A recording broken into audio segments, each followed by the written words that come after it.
अस्सलाम वालेकुम एवरीवन, क्या हाल है सब लोगों को। उम्मीद है खैरियत से होंगे। आवाज़ अगर आप लोगों को आ रही है मेरी तो काइंडली कमेंट कर दीजिए।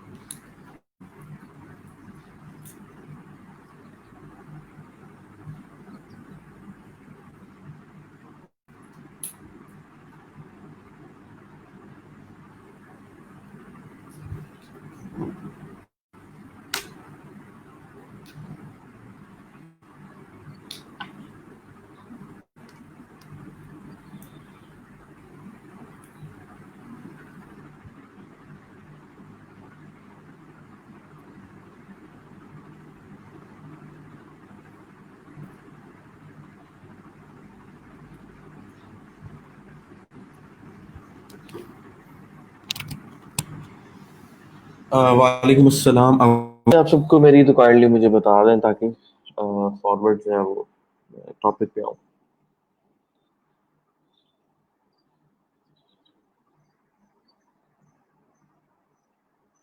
Okay great. चलें, थोड़ी सी चेंजेस हैं जो करने वाली हैं। Let me do that and then we move towards our today's topic. Screen size is okay now. Screen size मैंने थोड़ा छोटा किया हुआ था, अब I think it's okay.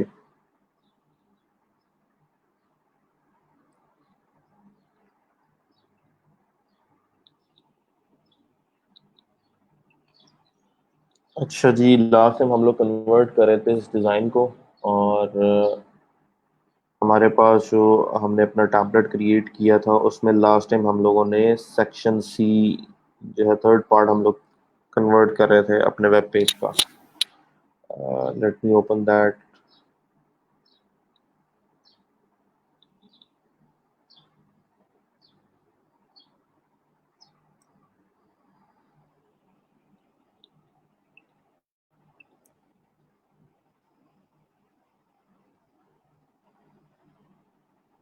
This is what we achieved last time.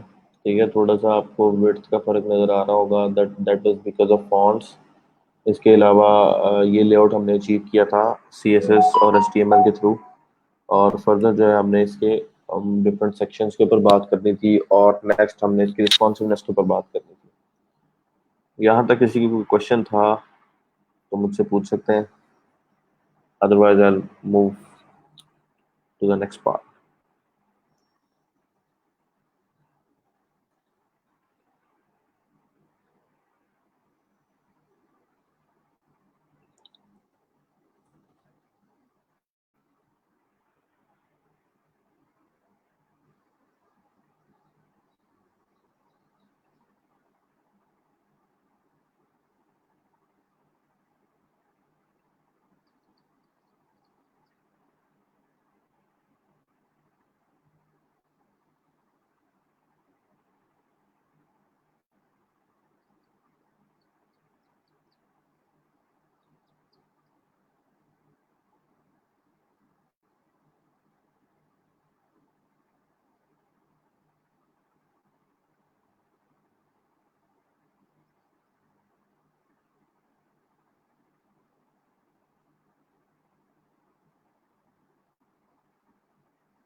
Okay.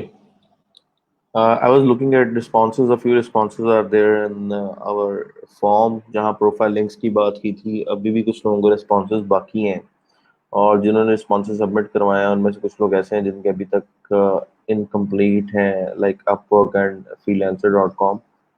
तो अगर किसी को इशू आ रहा है तो दे कैन आस्क मी। काफ़ी सारे लोग जो हैं वो डिफरेंट तरह की इन्फॉर्मेशन पूछ रहे हैं। जैसे कई लोग पूछ रहे हैं एक्सपीरियंस के अंदर क्या ऐड करना है, हमारा ऑलरेडी एक्सपीरियंस नहीं है। कुछ लोग पोर्टफोलियो आइटम्स के बारे में पूछ रहे हैं। अगर आपका ऑलरेडी एक्सपीरियंस नहीं है, मैंने पहले भी बोला था कि डेमो एक्सपीरियंस वहाँ पे ऐड कर दें। आप आपका जो यूनिवर्सिटी का एक्सपीरियंस है लास्ट 4 इयर्स का, उसमें आपने कुछ फाइनल ईयर प्रोजेक्ट पे काम किया हुआ है, सो आप वहाँ से 1 साल का एक्सपीरियंस लास्ट ईयर का ऐड कर लें या 1 साल उससे आगे ऐड कर लें, कम से कम 2 साल का एक्सपीरियंस आपके पास आपकी प्रोफाइल पे शो होना चाहिए। अब ज़रूरी नहीं है कि वो एक्सपीरियंस किसी रियल कंपनी का है। अगर आपके घर में कोई कंपनी है, आपके अब्बा की, चाचा की या किसी रिश्तेदार की, तो आप उसकी फर्म का नाम भी अंदर ऐड कर सकते हैं और खुद को मतलब as a junior software developer की डेजिग्नेशन के साथ वहाँ पे मेंशन कर सकते हैं। प्रॉब्लम ये है कि मार्केट में सैचुरेशन है, लोग जो हैं वो जो ट्रस्ट करते हैं वो एक्सपीरियंस लोगों पे करते हैं। ठीक है, कोई भी बंदा पैसा जो है वो इन एक्सपीरियंस बंदे पे नहीं लगाता, तो हमें वो ट्रस्ट फैक्टर की वजह से ऐसा करना पड़ रहा है। ठीक है, ये अगर आप नहीं करते तो इट्स लाइक कि आप अगर किसी बंदे को अपनी जो समझ लें प्रोफाइल है वो 50% दिखा रहे हैं, अगर आप एक्सपीरियंस ऐड कर देते हैं तो 70% दिखा रहे हैं। ठीक है, अगर आप पोर्टफोलियो आइटम्स ऐड कर देते हैं तो यू आर शोइंग हिम 90%, यानी कुछ ना कुछ आपको उसको दिखाएंगे तो वो आएगा। तो ये दिखाने के लिए चीज़ें हैं क्लाइंट्स, ताकि इस पर ट्रस्ट करें। हम लोग डेफिनेटली उस स्किल लेवल को टच करने जा रहे हैं जो कि आपको हेल्प आउट करेगा फ्रीलांसिंग के अंदर, लेकिन बिल्कुल इस तरह से कि आप कहें कि अब खाली बिल्कुल एम्प्टी हैंडेड हो और आप कहें कि लोग आप इन्वेस्टमेंट करें, तो that becomes a bit difficult. अब जरूर अगर कोई समझता है कि नहीं this is wrong and I am not gonna do it, तो इट्स अप टू यू, आप बेशक ना करें। लेकिन जो मैंने देखा है, मैंने कई लोगों के काम देखे हैं, मतलब इवन कंपेटिटर्स की वेबसाइट्स जो हैं वो उनकी प्रोफाइल्स देखी हैं, तो उसमें वो प्रोजेक्ट जिन पे कभी हमने काम किया हुआ था एज अ टीम, वो भी कहीं ना कहीं लिस्टेड थे। तो लोग जो है वो एक दूसरे का पोर्टफोलियो ऐड करते हैं। राइट और रॉन्ग है, राइट और रॉन्ग सोचना भी चाहिए, लेकिन आपको पता है कि अभी फिल वक्त आपकी मजबूरी है। जैसे ही आपके पास आपका पोर्टफोलियो आ जाएगा, आपका अपना एक्सपीरियंस आ जाएगा, आप उसको रिप्लेस कर दें। ठीक है, it's only for getting first second और थर्ड जॉब। जैसे ही आपको पहली दूसरी तीसरी जॉब मिलती है, तो आप उसको खत्म कर दें डेमो को या फेक को, और आप अपना रियल एक्सपीरियंस वहां पे ऐड कर दें। तो इट्स अप टू यू। दूसरी चीज, इस पूरे डिजाइन के अंदर हम लोगों ने बात करनी थी फर्दर रिस्पॉन्सिवनेस के ऊपर, कि अगर रिस्पॉन्सिव स्क्रीन पे लेके जाएंगे तो ये किस तरह का होगा। लास्ट सेक्शन जो हमने क्रिएट किया था वो ये वाला था। ठीक है, इसको देखें और इसको देखें, there is a bit difference of spacing में भी, अलाइनमेंट ये थोड़ा सा ऊपर होगा, राइट होगा, लेफ्ट होगा, लेकिन आई टोल्ड यू कि किस तरह से आपने इसको मैनेज करना है, रैपर्स कैसे ऐड करने हैं, अलाइनमेंट किस तरह से करनी है, वर्टिकल अलाइनमेंट किस तरह से करनी है, कॉलम्स कैसे क्रिएट होंगे। अभी ये हमारे पास यहाँ पे 3 कॉलम लेआउट है, इसका सिमिलर क्लोन यहाँ पे आ जाएगा, तो it will be kind of similar. ठीक है, तो आई थिंक कि सी एस एस काफ़ी सारी हम लोग कर चुके हैं। ठीक है, अभी जो इम्पोर्टेंट चीज़ है कि उसके अंदर हमें रिस्पॉन्सिवनेस को कैसे मैनेज करना है वो सीखना ज़रूरी है। ठीक, तो रिस्पॉन्सिवनेस को मैनेज करने के लिए होती है मीडिया क्यूरीज। मीडिया क्यूरीज का मतलब होता है कि आपकी जो एक वेब पेज है वो किस तरह की डिवाइस के ऊपर ओपन हो रही है। Right now this is a desktop device, इसकी अभी विड्थ 1600 पिक्सल है। ठीक है, अगर मैं इसको इंस्पेक्ट करके इसकी जो डिवाइस विड्थ है वो कम कर देता हूँ, तो यहाँ पे जो आ रही है दैट इज 320। ठीक है, 320 विड्थ आ रही है, ये 375 है, ये 425 है, ये 768 है टैबलेट की। ठीक है, ये लैपटॉप की है 1024, और ये वाली लैपटॉप लार्ज की है।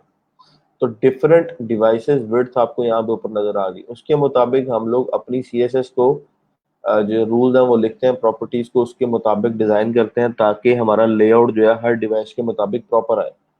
तो उसके लिए क्या करना पड़ता है, आपको सबसे पहले व्यू पोर्ट का एक टैग होता है आपके पास।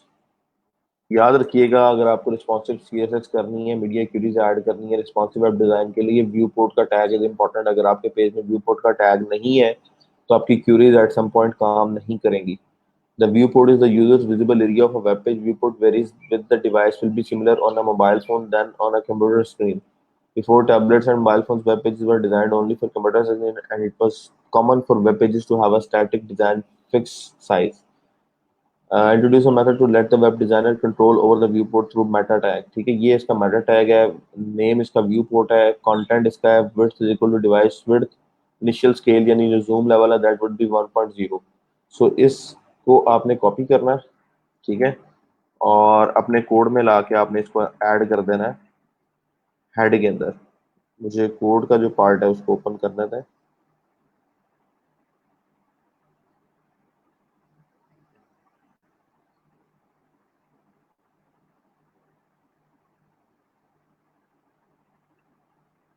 Just a few seconds.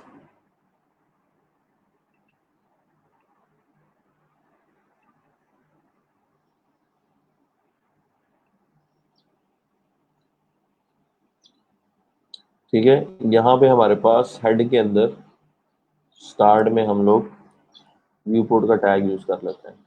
ठीक,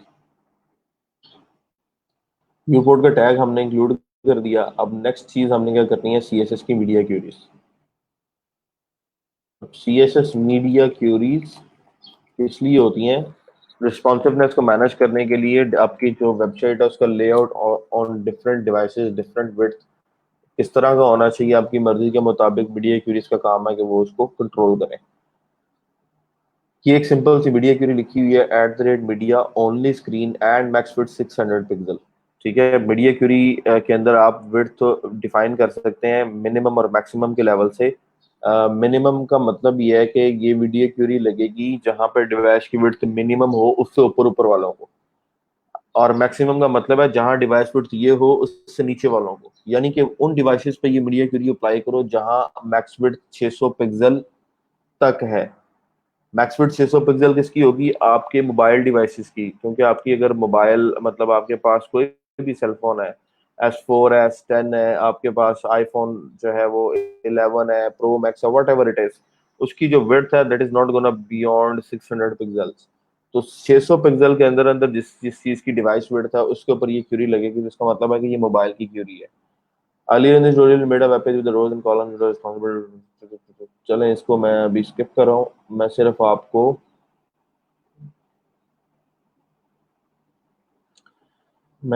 इसको ट्राई करके दिखा रहा हूँ किस तरह से इसे हो सकता है। अब यहाँ पे अगर आप देखें, आप जैसे ही इसको रिसाइज करेंगे, ये रिसाइज छोटा हुआ 600 पिक्सल से कम तो स्क्रीन ब्लू हो गई, बड़ा हुआ तो ग्रीन हो गई। सो ये मीडिया क्यूरी का काम है कि इस चीज को मैनेज करें। अगर आप सीएसएस देखें तो बॉडी को बाय डिफॉल्ट लगा हुआ है बैकग्राउंड कलर लाइट ग्रीन, लेकिन मीडिया क्यूरी लगी है कि जैसे ही मैक्स विड्थ 600 पिक्सल के अंदर अंदर हो, यानी 600 पिक्सल से कम मैक्स विड्थ हो किसी भी डिवाइस की, उस पर पेज ओपन हो रहा है तो उसका कलर ब्लू कर दो, लाइट ब्लू कर दो। सो हमें यही चीज इंप्लीमेंट करनी है अपने पास अपने वेब पेज के अंदर। सो इस सेक्शन को मैं कॉपी कर रहा हूँ। ठीक है, और अपने कोड पार्ट में आ रहा हूँ, और यहाँ पे लेट्स ओपन फुल प्रोजेक्ट।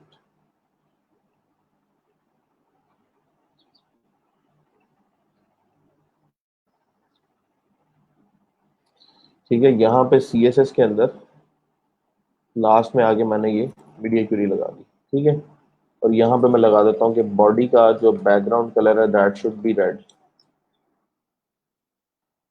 और अब अगर अपने वेब पेज पे मैं आऊँ, रिफ्रेश करता हूँ इसको, तो बॉडी का जो बैकग्राउंड कलर है वो रेड हो गया। जैसे ही मोबाइल लेआउट पे आया, आप देखें बैकग्राउंड कलर जो है वो लाइट ब्लू हो गया। ठीक है, इसका मतलब है कि मेरी मीडिया क्यूरी अप्लाई हो रही है, और अगर मैं बॉडी के टैग पे क्लिक करूंगा तो यहाँ पे सीएसएस पे मुझे वो मीडिया क्यूरी शो हो रही है।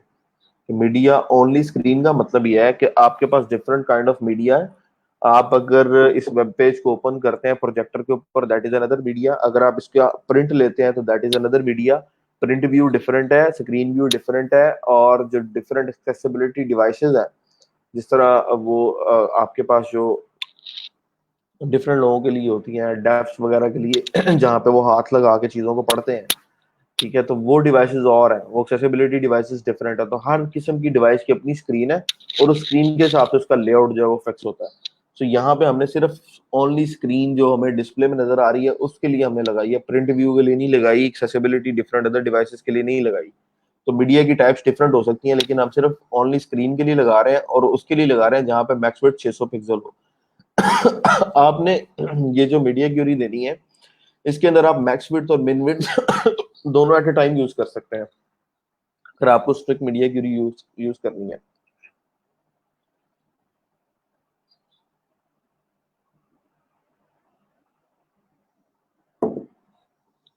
अगर आपको स्ट्रिक्ट मीडिया क्यूरी यूज करनी है, लाइक आप यूज करना चाह रहे हैं मीडिया क्यूरी सिर्फ 320 पिक्सल मोबाइल से लेके 480 पिक्सल मोबाइल तक, या 480 पिक्सल के मोबाइल से लेके 520 पिक्सल के मोबाइल तक, किसी सर्टेन डिवाइस को टारगेट करना चाह रहे हैं, तो आप एंड मिन विड्थ एंड मैक्स विड्थ दोनों लगा सकते हैं।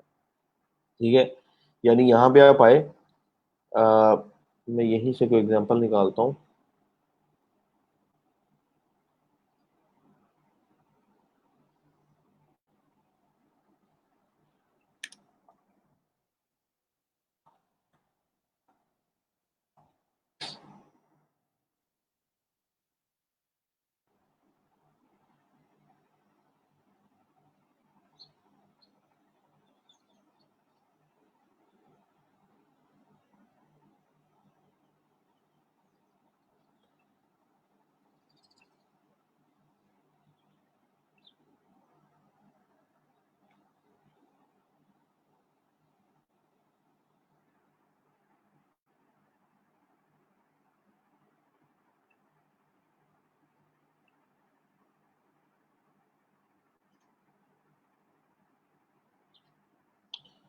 चलो एग्जांपल यहाँ पे नहीं पड़ी, कोई मिली नहीं है मुझे, मैं कोड में इसको खुद ही ऐड कर देता हूँ। Media only screen and mix width and max, और उसके साथ आप मिन लगा।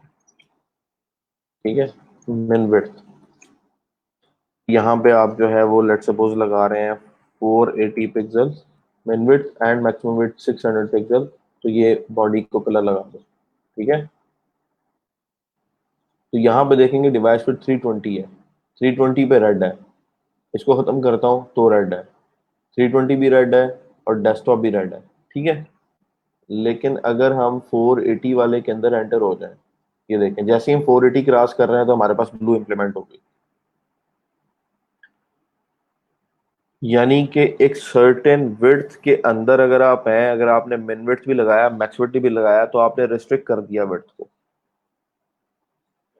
आपने किसी एक डिवाइस को स्पेसिफिकली टारगेट कर लिया जिसका साइज 480 से लेके 520 तक है या 600 तक है, तो 600 तक ये ऐसे ही रहनी चाहिए। समटाइम्स इसमें वेरिएशन आ जाती है, आपके एक पेज में मल्टीपल मीडिया क्यूरीज लगी होती हैं, आपको समझ नहीं आती। जैसे ही 600 क्रॉस करता है तो देखिए रेड हो गया, जैसे ही 600 के अंदर वापस आया तो इट इज अगेन ब्लू, और 480 से नीचे आया तो again red. So this is how media query works. और मीडिया क्यूरी के डिफरेंट ब्रेक पॉइंट्स होते हैं। ये जो हमारा पॉइंट है 480, this is min width break point, और जो 600 है that is max width break point.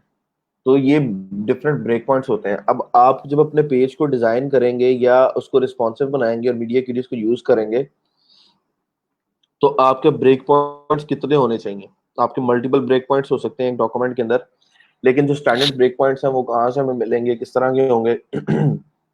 यहाँ से भी आपको मिल रहा है 320 के बाद 425, 768, 1024 और 1440 और 2560 4 के जो डिस्प्ले था उनके लिए। ये यूज करना चाहें आप ये यूज कर लें, वैसे इंटरनेट के ऊपर जो नॉर्मल स्टैंडर्ड यूज होते हैं मैं दिखा देता हूँ आपको।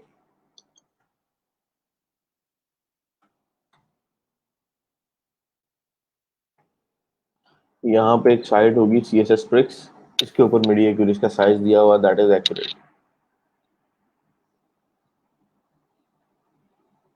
यहाँ पे अगर आप आए तो फोन एंड टैबलेट्स, इस पे क्लिक करेंगे, आईफोन की मीडिया क्यूरी, मिन device width max device width क्या है? आ, ये पोर्ट्रेट एंड लैंडस्केप दोनों के लिए, ये सिर्फ पोर्ट्रेट के लिए, ये सिर्फ लैंडस्केप। पोर्ट्रेट का मतलब आपका मोबाइल सीधा, लैंडस्केप का मतलब आपका मोबाइल आपने हॉरिजॉन्टल पकड़ा हुआ है, रोटेट किया हुआ आपने उसको। ठीक है, तो हर डिवाइस के लिए यहाँ पे मीडिया क्यूरीज दी हुई है। अगर आपका क्लाइंट जो है वो इस तरह का है कि उसको हर डिवाइस के लिए चाहिए रिस्पॉन्सिवनेस, तो आपको हर एक मीडिया क्यूरी लगाकर उसमें उसके मुताबिक CSS करनी चाहिए। नॉर्मली हम क्या करते हैं, हम ब्रेक पॉइंट्स के अंदर हम फोन की डिवाइस की बिट्स पिक कर लेते हैं, फिर लैपटॉप की पिक कर लेते हैं, टैबलेट्स के पिक कर लेते हैं और उनके ऊपर मीडिया क्यूरीज इंप्लीमेंट कर देते हैं। जैसे आईपैड पे अगर आपने करना है तो मिनिमम डिवाइस फिट 768 पिक्सल हो, मैक्सिमम डिवाइस फिट 1024 पिक्सल हो। और अगर आपने लैपटॉप पे करना है तो लैपटॉप पे आपकी मिन डिवाइस फिट 1200 पिक्सल और मैक्स डिवाइस फिट 1600 पिक्सल हो। सो ये 3 ब्रेक पॉइंट्स हैं, ठीक है। मैं इनको ऐड कर रहा हूँ, मैं इनको अपनी CSS फाइल में ऐड करने लगा हूँ। डिवाइस फिट 1200 से 1600 हो, ये जो वेब किट ये रेटिना स्क्रीन और नॉन रेटिना स्क्रीन के लिए है। ये रेटिना स्क्रीन हो तो रेशियो 1 है, नॉन रेटिना हो तो 2 है, नॉन रेटिना हो तो 1 है। तो ये जरूरी नहीं है कि इसको आपको ऐड करना है, बहुत अगर आपकी किसी क्लाइंट की प्रोफेशनल रिक्वायरमेंट है तो आप वहां पे इसको ऐड कर लेते हैं, नॉर्मली जरूरत नहीं होती। तो 3 मीडिया क्यूरीज आएंगी मेरे पास, 3 ब्रेक पॉइंट्स में ऐड कर रहा हूँ डिफरेंट डिवाइसेस बिट के मुताबिक। अगर तो टैबलेट स्क्रीन है तो 768 मिनिमम और मैक्सिमम 1024। तो यहाँ पे 768 एंड 1024। और अगर डिवाइस बिट है जी मोबाइल के लिए, आईफोन के लिए क्या आ रही है 320 से 480 तक। तो यहाँ पे 320, और अगर आप नीचे जाते जाए तो ये 768 तक जाती है, यानी 736 8 12 pixel portrait and landscape iPhone x जो है वो, अगर आप लैंडस्केप कर लेते हैं तो 812 पिक्सल पे आ जाता है। सो समटाइम्स लोग यहाँ पे 768 मैक्सिमम एंड पॉइंट रखते हैं, यानी 320 मिनिमम से लेके 768 तक एक हो, और 768 से लेके 1024 तक एक हो, और 1200 से लेके 1600 तक एक हो।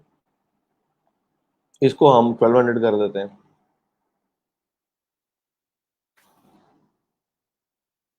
या इसको हम यहाँ पे 1024 कर देते हैं, ठीक है। अगर ये वाली 1024 तक है टैबलेट की जो यहाँ पे दी हुई है, तो ये उससे ऊपर भी कहीं पे डिफाइन हुई होगी।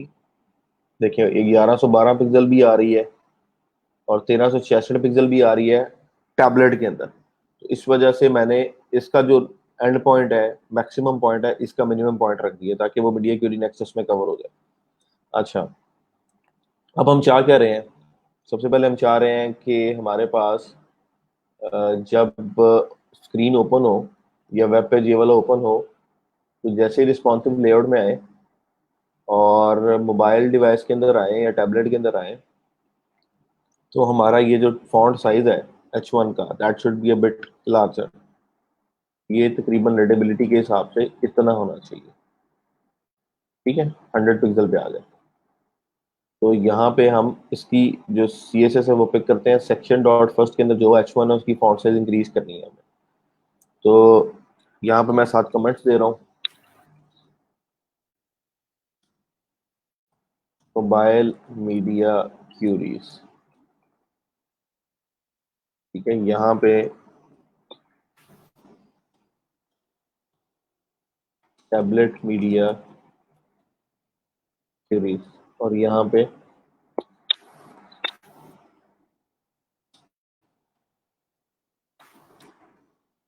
लैपटॉप मीडिया क्यूरीज, ठीक है। अभी यहाँ पर जब हम कर इसको डिजाइन करेंगे तो डिव जिसकी क्लास फर्स्ट है उसके अंदर डिव जिसकी क्लास सेक्शन और फर्स्ट दोनों है, तो डिव डॉट सेक्शन, दो क्लासेस को एट टाइम टारगेट करना हो तो दोनों के दरमियान आप डॉट दे दें। Div dot section dot first के अंदर जो H1 आ रहा है उसका फॉन्ट साइज मोबाइल स्क्रीन के ऊपर हो जाना चाहिए 100 पिक्सल्स, ठीक है। रिफ्रेश करते हैं।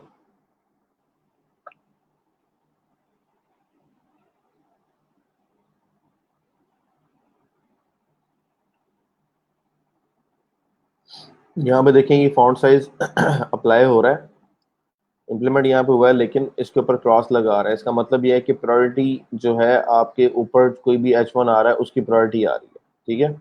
ये फॉन्ट साइज 64 पिक्सल की प्रायोरिटी आ रही है। अगर मैं खत्म करता हूँ तो ये जो है वर्कआउट नहीं करेगा। तो समटाइम्स प्रायोरिटी के हिसाब से CSS का रिप्लेसमेंट का भी इशू होता है।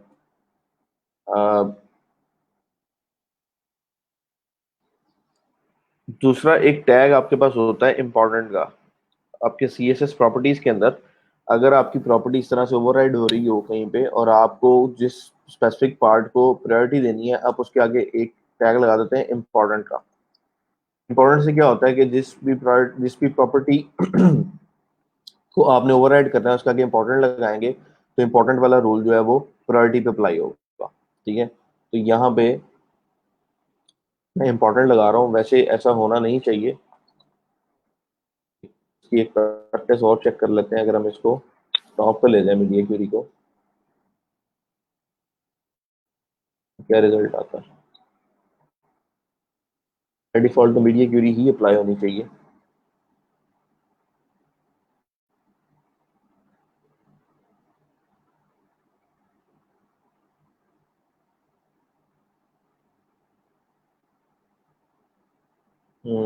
आई थिंक रूल का फर्क हो सकता है।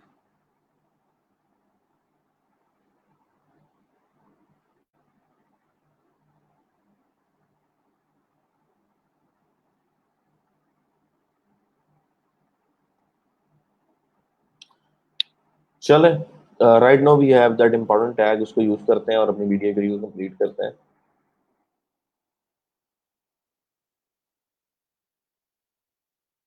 फॉन्ट साइज 100 पिक्सल हमें चाहिए, इंपॉर्टेंट यहाँ पे मैं साथ ऐड कर रहा हूँ। ठीक है, पेज को रिफ्रेश करूंगा और मेरा फॉन्ट साइज जो यहाँ पे इंक्रीज कर गया। इसके बाद ये जो पैराग्राफ आ रहा है इसका फॉन्ट साइज छोटा है। पी डॉट इंट्रो का फॉन्ट साइज 24 पिक्सल है, अगर यहाँ पे 48 पिक्सल हो जाए, अ, और लाइन हाइट जो है 36 पिक्सल है, इसको 72 पिक्सल कर लेते हैं। ठीक है, तो रीडेबिलिटी हमारी बेहतर हो गई है।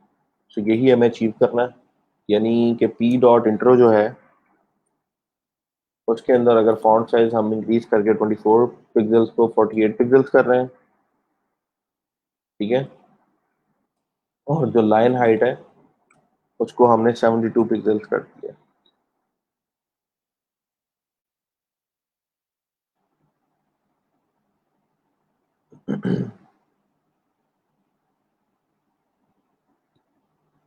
चलो, दूसरा, अब यहाँ पे अगर आप देखें,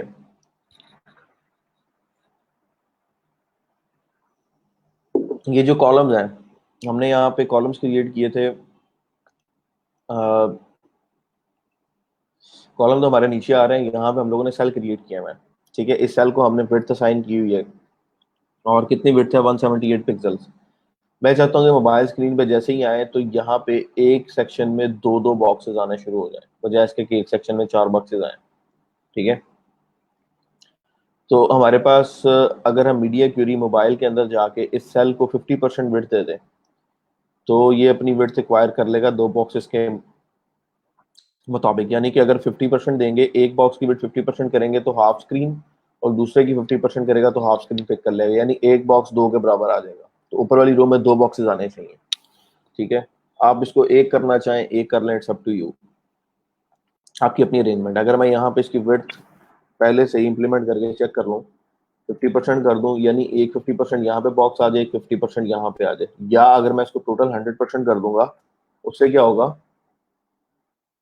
कि ये फुली एक्वायर कर लेगा अपनी टोटल विड्थ को। सब जो मेरे ग्रिड है वो सारे लिस्ट की फॉर्मेट में टॉप से बॉटम की तरफ आना शुरू हो जाएंगे। इट्स अप टू मी के what I want to achieve. अगर मैं div डॉट सेल की विड्थ जो है मीडिया क्यूरी के अंदर लगा देता हूँ 100%, तो मोबाइल लेआउट के अंदर ये सारे बॉक्सेस जो हैं दैट विल बी चेंज। ये देखें आप। ठीक है, अब मोबाइल में सारे वन लाइनर हो गए और लिस्ट व्यू में आ गए हैं। अगर मैं मोबाइल से वापस जाता हूँ तो ये सारे के सारे अगेन ग्रिड व्यू में आ जाएंगे, लेकिन मोबाइल में लिस्ट व्यू में आ जाएंगे। और मोबाइल में मुझे इनकी जो डैशबोर्ड या जो डिफरेंट आइकॉन्स की चीज़ जो मैंने CSS क्लासेस लगाई हुई हैं, इनके ऊपर जो डिस्क्रिप्शन लगी हुई है, उनकी भी फॉन्ट साइज मुझे इंक्रीज करना है।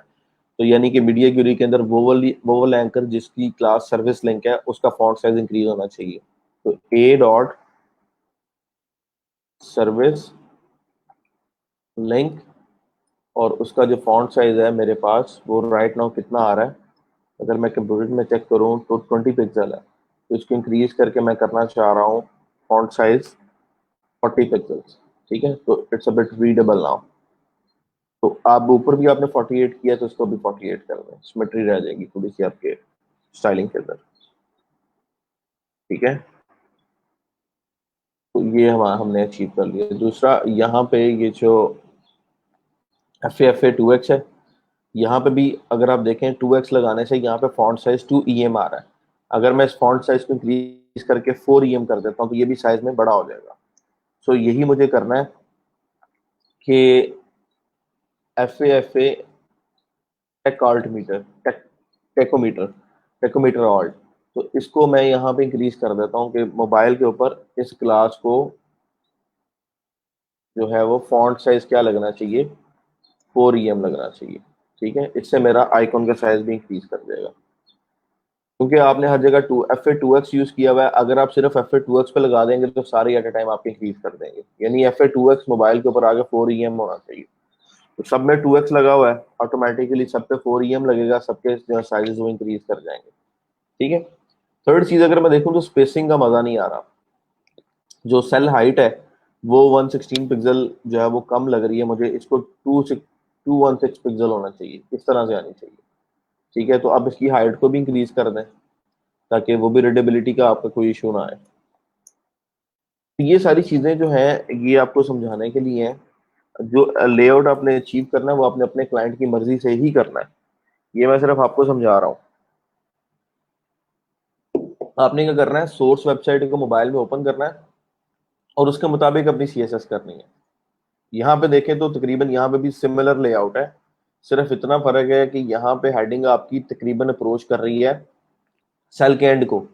यहाँ पे हमारी हेडिंग जो है सेल के एंड को अप्रोच नहीं कर रही। तो वो कैसे पता लगेगा फॉन्ट साइज क्या है, इस पे सिंपल आप क्लिक करें और इस स्पैन पे आए, बल्कि यहाँ पे आए, इस एंकर पे आए, और ये फॉन्ट साइज 18 पिक्सल आ रहा है। पैडिंग जो है आपकी, तो यानी फॉन्ट साइज हमारा 18 पिक्सल जो है वो इम्प्लीमेंट हो रहा है यहाँ पे। ठीक है, और जो हमारा आइकॉन है उसका साइज भी काफी, 48 पिक्सल आइकॉन का साइज आ रहा है। ठीक है, और इसके अलावा इसकी अपनी पैडिंग जो है वो भी आई थिंक अब इंक्रीज है, ये पैडिंग भी चेंज हुई है, 20 पिक्सल एंड 15 पिक्सल। तो वही मीडिया क्यूरीज के अंदर CSS आप यहाँ पे अप्लाई कर देंगे तो आपका जो मसला है वो हल हो जाएगा।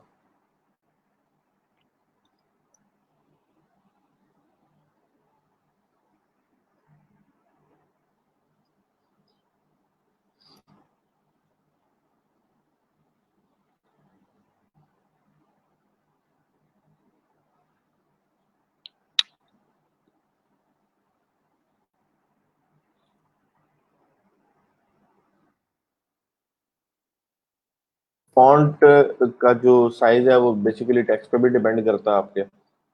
इसको आई डोंट नो कौन सी जो क्लास है फॉन्ट की लगी हुई है, फॉन्ट फैमिली है जी म्यूज सैंस, तो हमारी font family would be a bit different, उसको भी चेक कर लेते हैं। तो फैमिली न्यूनीटो लगी हुई है हमारी। ठीक है, तो अगर हमारे पेज में म्यूज सैंस ऐड है तो हम कोशिश करते हैं कि वो इम्प्लीमेंट करके चेक कर लें।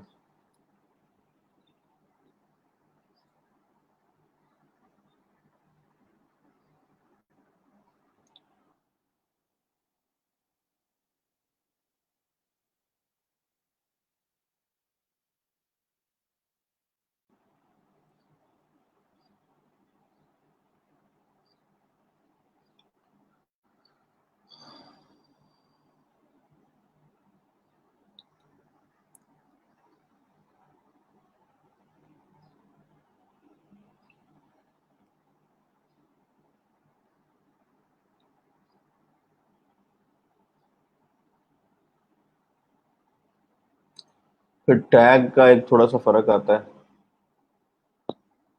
टैग भी हमारा तकरीबन सेम है। तो प्रॉपर्टी इस तरह की है जो कि किसी वजह से फॉन्ट साइज हमारा जो है वो बड़ा आ रहा है।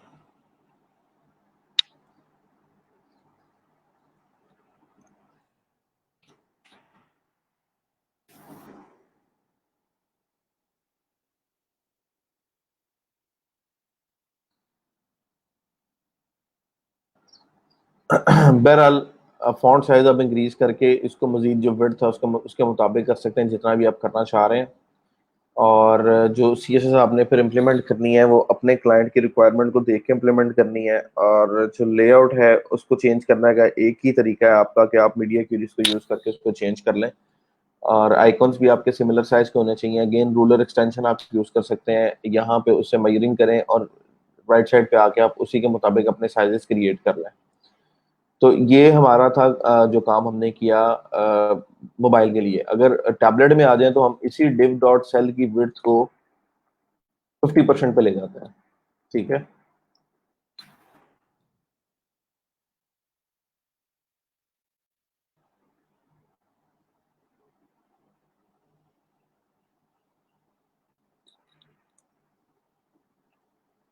50% पे लेके गए तो यहाँ पे जब पेज लोड हुआ है तो आपके एक जो डिव आ रही है वो 50% विड्थ में आ रही है। अगर मैं इसको 49 करता हूँ तो मुझे, मैं चाह रहा हूँ कि मेरे एक रो में दो डिव्स आ जाएं। ठीक है। बाकी मेरे मार्जिन वगैरह अप्लाई हो रहे हैं। अगर मैं मार्जिन वगैरह खत्म कर देता हूँ, जैसे मैं इस डिव के ऊपर आता हूँ तो यहाँ पे टोटल लेंथ है जी, टोटल हाइट विड्थ है 1000। 1000 के अंदर मेरा ये बॉक्स है और इसकी विड्थ आ रही है जी 500 पिक्सल और 25 पिक्सल पैडिंग और 10 पिक्सल मार्जिन। इसका मतलब है कि 25 और एक 26, 26 और 10 36। तो 500 में से 36 अगर हम निकाल दें तो तकरीबन 464 अगर इसकी जो है विड्थ हो, तकरीबन फिर दो बॉक्सेस जो हैं वो मैनेज होते हैं यहाँ पे। 460 कर देता है। लेकिन कंटेंट विड्थ जो है वो ज्यादा है। हमारे कंटेंट की जो विड्थ है वो थोड़ी सी ज्यादा है। इस वजह से वो अपनी जो विड्थ है उसको कम नहीं कर रहा।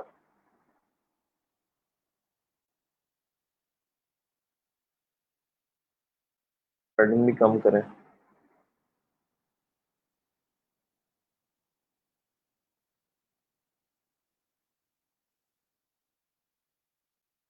सिमिलरली हर सेल में प्रॉपर्टी इंप्लीमेंट होगी तो that will cause a bit ease in getting this aligned. तो बजाय इसके कि हम लोग पिक्सल्स और मार्जिन को कम करें, हम लोग जो विड्थ है उसको थोड़ी सी कम कर लेते हैं। 49%, 48, 7, 6, 5, 4, 3, हाँ 42% के ऊपर दोनों जो है वो एक लाइन में आना शुरू हो गए। ये सिमेट्री भी आपकी मैनेज रहेगी, स्पेसिंग सारी आपकी मैनेज रहेगी और आपकी जो डिव्स हैं वो भी इन लाइन हो जाएंगी। ठीक है। तो टैबलेट के ऊपर आपकी दो दो आ जाएंगी, मोबाइल के ऊपर अगेन आपकी एक एक आ जाएगी। ठीक है। तो इस तरह से आपकी मीडिया क्यूरी जो है आपकी डिफरेंट डिवाइसेस के लेआउट को मैनेज कर रही होती हैं ताकि आपकी रीडेबिलिटी जो है मेंटेन रहे। यही चीज़ आप जब बूटस्ट्रैप यूज कर रहे हैं उसमें भी यूज करते हैं। अपनी क्लासेस के साथ साथ आप मीडिया क्यूरीज इंप्लीमेंट कर देते हैं जिससे आप जो है वो अचीव कर लेते हैं लेआउट जो आप चाह रहे होते हैं।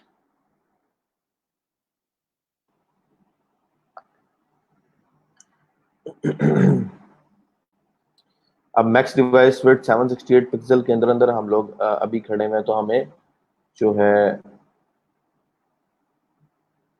हमारे स्टाइल जो है वो प्रॉपर इंप्लीमेंट हो रहे हैं फॉन्ट साइज के भी। जैसे हम इससे ऊपर जाते हैं 768 से ऊपर जाते हैं, क्योंकि ये वाला अगर आप देखें तो पी डॉट इंट्रो का जो पैराग्राफ है इसका जो स्टाइल लिखा हुआ है वो मैक्स डिवाइस 768 पिक्सल और मिन डिवाइस 320 के लिए लिखा हुआ है। ऊपर अगर आप देखें तो 724 विड्थ है इस टाइम। अगर मैं इसको इंक्रीज करता हूँ 768 से, जैसे ही मैं बाहर जाता हूँ इसका फॉन्ट स्टाइल जो इम्प्लीमेंट नहीं होगा। ये नीचे वाला इम्प्लीमेंट होगा क्योंकि हमने इसको टैबलेट स्क्रीन के लिए लिखा हुआ है। यानी टैबलेट का जो लेआउट है उसके अंदर हमने इसका स्टाइल लिखा हुआ है। लेकिन जो पी डॉट इंट्रो है उसके फॉन्ट साइज का स्टाइल हमने टैबलेट में नहीं लिखा हुआ। यहाँ पे तो प्रॉपर्टी लग रही है क्योंकि 1024 और 768 के दरमियान हमने div डॉट सेल के ऊपर प्रॉपर्टी लगाई है लेकिन पी डॉट इंट्रो के ऊपर नहीं लगाई। तो वो पी डॉट इंट्रो की प्रॉपर्टी या तो यहाँ से आप कॉपी कर लें या इसका एक हल होता है। हल इसका क्या है कि आप इसकी विड्थ जो है वो बाय डिफॉल्ट इतनी रहने दें। आप इसको मीडिया क्यूरी से बाहर ले जाएं और सिर्फ लैपटॉप के लिए इस फॉन्ट साइज को कम कर दें। बजाय इसके आप ये मीडिया क्यूरीज को रिपीट करें, आप सिर्फ और सिर्फ लैपटॉप में जाएं और लैपटॉप के अंदर ये वाले साइजेस आप कम कर लें। इसको 24 कर दें और इसको 36 कर दें ताकि लैपटॉप स्क्रीन के ऊपर इसकी विजिबिलिटी मैनेज हो जाए और बाकी डिवाइसेस पे इसका फॉन्ट साइज इंक्रीज रहे। जैसे ही आप लैपटॉप पे आते हैं तो आपकी ये मीडिया क्यूरी इंप्लीमेंट हो जाएगी लैपटॉप वाली। ठीक है। और अगर आप मोबाइल पे जाते हैं तो आपको मीडिया क्यूरी जो है वो लगाने की ज़रूरत ही नहीं है। आपका जो बाय डिफ़ॉल्ट साइज़ है 48 पिक्सल 72 पिक्सल जो आपने डिफाइन किया हुआ है मीडिया क्यूरी से ऊपर ऊपर वो इम्प्लीमेंट होगा। ठीक है। तो CSS मीडिया क्यूरीज करने के काफी सारे तरीके हैं, पेज को रिस्पॉन्सिव बनाने के काफी सारे तरीके हैं, लेकिन एक बात जो इंपॉर्टेंट है याद रखिएगा, अगर आप ये व्यू पोर्ट का टैग यूज नहीं करते तो आपकी मीडिया क्यूरी लगाना किसी काम के नहीं है। अगर आप व्यू पोर्ट नहीं लगाते तो इसका मतलब है कि आप फजूल एफर्ट कर रहे हैं, आपकी मीडिया क्यूरीज मैनेज ही नहीं होंगी, ब्रेक पॉइंट्स आपके काम नहीं करेंगे। यहाँ तक कोई क्वेश्चन है तो you can ask me, otherwise I will move on.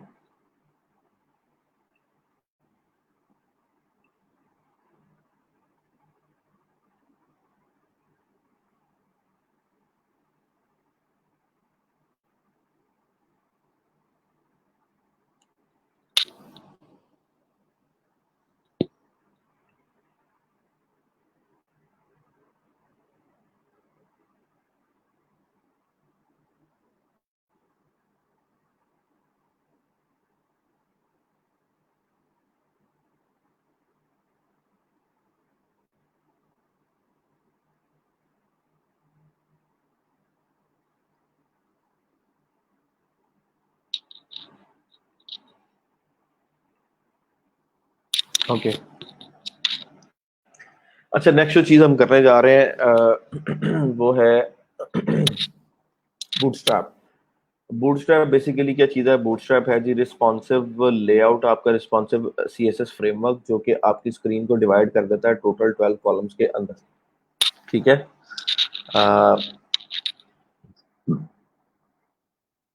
CSS bootstrap, getbootstrap.com, ये वेबसाइट है जहाँ से आपको बूटस्ट्रैप की सारी डॉक्यूमेंटेशन मिल जाएगी। ठीक है। बूटस्ट्रैप के डिफरेंट वर्जन है। ठीक है। और हर वर्जन की अपनी डिफरेंट प्रॉपर्टीज हैं। इसके अंदर आपका बेसिकली एक जो सबसे इंपॉर्टेंट चीज़ है that is the grid system. और ग्रिड सिस्टम अगेन डिपेंड कर रहा होता है मीडिया क्यूरीज के ऊपर। बैकएंड पे मीडिया क्यूरीज लगी होती हैं जो ग्रिड सिस्टम को चला रही होती हैं। और एग्जांपल जिसकी डिफरेंट है जो मैं आपके साथ यहाँ पे शेयर करना चाह रहा हूँ, जो सबसे इंपॉर्टेंट कंसेप्ट है बूटस्ट्रैप का, वो है कॉलम डिवीजन। जायरा ओमान कह रही है नो सर, क्या इशू है आपको जायरा?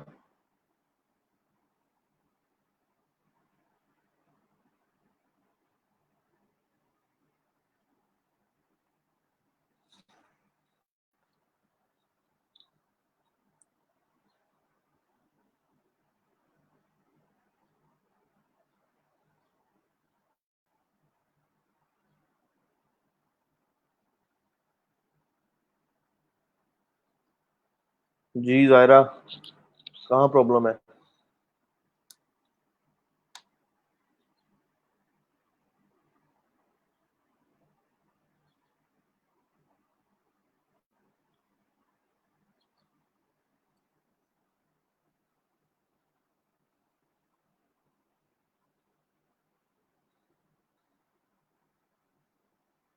चले मैं कंटिन्यू कर रहा हूँ।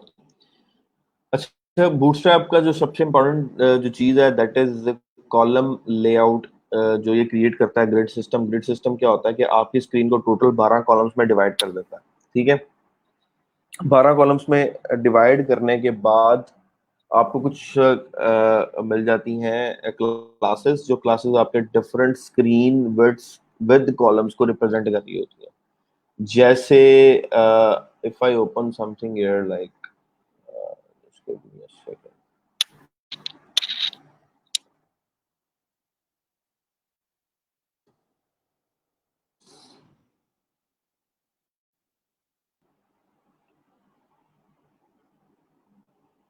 अच्छा आप समझ लें ये आपकी स्क्रीन है। बूटस्ट्रैप क्या करता है, इसको 12 कॉलम्स में डिवाइड कर देगा। सॉरी, मतलब एक कॉलम, दो, तीन, चार, पाँच, छ, सात, आठ, नौ, 10, और कहीं 11, और कहीं पे समझ लें आपका मतलब 12वां कॉलम आ गया। टोटल 12 कॉलम में उसने डिवाइड कर दिया। अब आपकी मर्जी है कि आप अपनी डिवाइस का, आपका जो वेब पेज है उसको किसी भी स्क्रीन पे कितने कॉलम्स में शो करवाना चाह रहे हैं। मैं चाहता हूं एक डिव, मेरे पास एक एक डिव हो, जैसे मेरे पास ये डिव है। ठीक है। मेरे पास ये हीरो सेक्शन है, मेरा बैनर है। मैं चाहता हूँ कि जैसे मेरे पास डेस्कटॉप के ऊपर ओपन हो ये स्क्रीन, तो मेरे पास ये पूरा बैनर 12 के 12 कॉलम्स पे शो हो, फुल पेज पे शो हो। ठीक है, यहाँ पे नेक्स्ट का बटन आ जाए, यहाँ प्रीवियस का बटन आ जाए। ठीक। और मैं चाह रहा हूँ कि जैसे ही मोबाइल स्क्रीन हो, मोबाइल स्क्रीन के ऊपर, ठीक है, मोबाइल स्क्रीन के ऊपर भी ये जो मेरा स्लाइडर है वो इस तरह से आए, ये नेक्स्ट का बटन, ये प्रीवियस का बटन। ठीक है, मैं ये चीज बनाना चाह रहा हूँ। अब यहाँ पे देखूंगा तो डेस्कटॉप के ऊपर जो मेरा है अपना बैनर, वो 12 कॉलम्स में आ रहा है, मोबाइल पे भी 12 कॉलम्स में आ रहा है। ठीक है। अब होता क्या है कि आप एक कॉलम की जो विड्थ है उसको अपनी मर्जी से सेट कर सकते हैं। ठीक है। अगर मैं चाह रहा हूं कि मेरी स्क्रीन के ऊपर जो डिव आ रही है वो एक कॉलम में आए, टोटल स्क्रीन पे कितने कॉलम होते हैं? 12। तो मैं चाहता हूं कि ऐसा हो कि मेरी लेआउट इस तरह का बन जाए, एक कॉलम अलहदा हो जाए, बाकी 11 अलहदा हो जाए, पेज इस तरह का आ जाए। तो ये कॉलम एक अलहदा हो गया और ये वाला सारा पार्ट मेरा 11 कॉलम्स का अलहदा हो गया। लेकिन डिपेंड करता है कि मैं किस स्क्रीन पे इस पेज को ओपन कर रहा हूं, मैं किस स्क्रीन पे ये अरेंजमेंट चाह रहा हूं। ठीक है। अगर तो ये स्क्रीन है लार्ज, ठीक है, अगर तो ये लार्ज स्क्रीन है, लार्ज के लिए मैं एल लिख रहा हूं, अगर ये लार्ज स्क्रीन है तो लार्ज स्क्रीन के ऊपर मेरे पास क्लास होगी कॉल, सॉरी ये ऐसे नहीं लिखा जाएगा, I have to use text. तो मेरे पास यहाँ पे होगा col dash L G dash one, यानी लार्ज के ऊपर एक कॉलम क्रिएट कर दो, और ये वाला जो राइट सेक्शन है उसके लिए होगा col dash L G dash 11। ठीक है, टोटल 12 है। कॉल एल जी वन अलहदा बना दो, कॉल एल जी 11 अलहदा बना दो। ये बिल्कुल सिमिलर है जो हम लोगों ने अपने सी एस एस के कॉलम बनाए थे, अगर आपको याद हो तो इस फाइल के अंदर, सी एस एस की फाइल के अंदर मैंने कुछ कॉलम क्रिएट किए थे, call 10, call 20, call 30, call 40, call 50, 60, 70, 90, 100। तो सब में मैंने डिफरेंट विड्थ्स रखी थी। सिमिलर है यहाँ पे, लेकिन ये एल जी का मतलब है लार्ज स्क्रीन। लार्ज स्क्रीन के ऊपर अगर मुझे ये लेआउट चाहिए तो इस तरह से होगा कॉल एल जी वन और कॉल एल जी 11। अगर मैं चाहता हूँ कि मोबाइल स्क्रीन के ऊपर ये लेआउट डिफरेंट तरह से आ जाए, जैसे मैं चाहता हूँ मोबाइल स्क्रीन के ऊपर ये लेआउट ऐसे आ जाए, ये लेफ्ट वाला कॉलम और ये राइट वाला कॉलम। ठीक है, इसकी क्लास डिफरेंट होगी। तो इसकी क्लास क्या होगी? कॉल डैश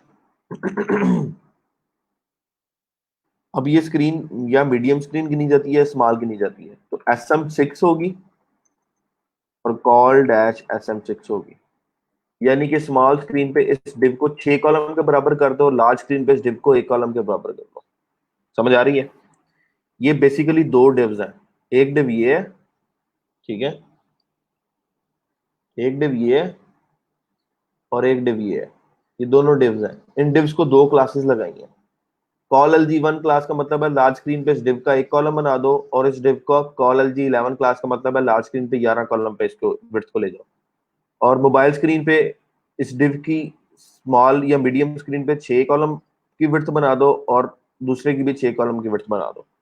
तो बेसिकली बूटस्ट्रैप के अंदर ये सबसे इंपॉर्टेंट चीज है, इसका ग्रिड सिस्टम है। बेसिकली क्या करता है कि आपके पूरी स्क्रीन को 12 कॉलम पे डिवाइड कर देता है और आपको क्लासेस दे देता है। आपको क्लासेस देके कहता है कि हाँ अपने डिव को उन कॉलम्स के मुताबिक सेट कर लो। तो यहाँ पे आप समझ लें कि इस पूरी को मैं अगर एक ही डिव रहने दूं और एक ही डिव रखूं, तो और मैं यहाँ पे क्लास लगा दूं call dash L G dash 12, यानी कि एक डिव क्रिएट करूं, उसकी क्लास लगा दूं call dash L G dash 12। ठीक है, और ये डिव मेंड कर दूं और उसके अंदर मैं लेट्स सपोज अपना स्लाइडर का कोड लिख दूं, उसके अंदर मेरा स्लाइडर आ रहा है। ठीक है। अब कॉल एल जी 12 का मतलब है कि इस डिव को लैपटॉप के ऊपर 12 कॉलम की विड्थ हो। जब 12 कॉलम की विड्थ दी तो बैकएंड पे क्या होगा, बूटस्ट्रैप को समझ आ गई। 12 कॉलम की विड्थ का मतलब होता है कि टोटल कॉलम की विड्थ दे दो, तो हमारे पास जो अंदर वाले हमने पार्टीशंस की हैं वो अब मैटर नहीं करती।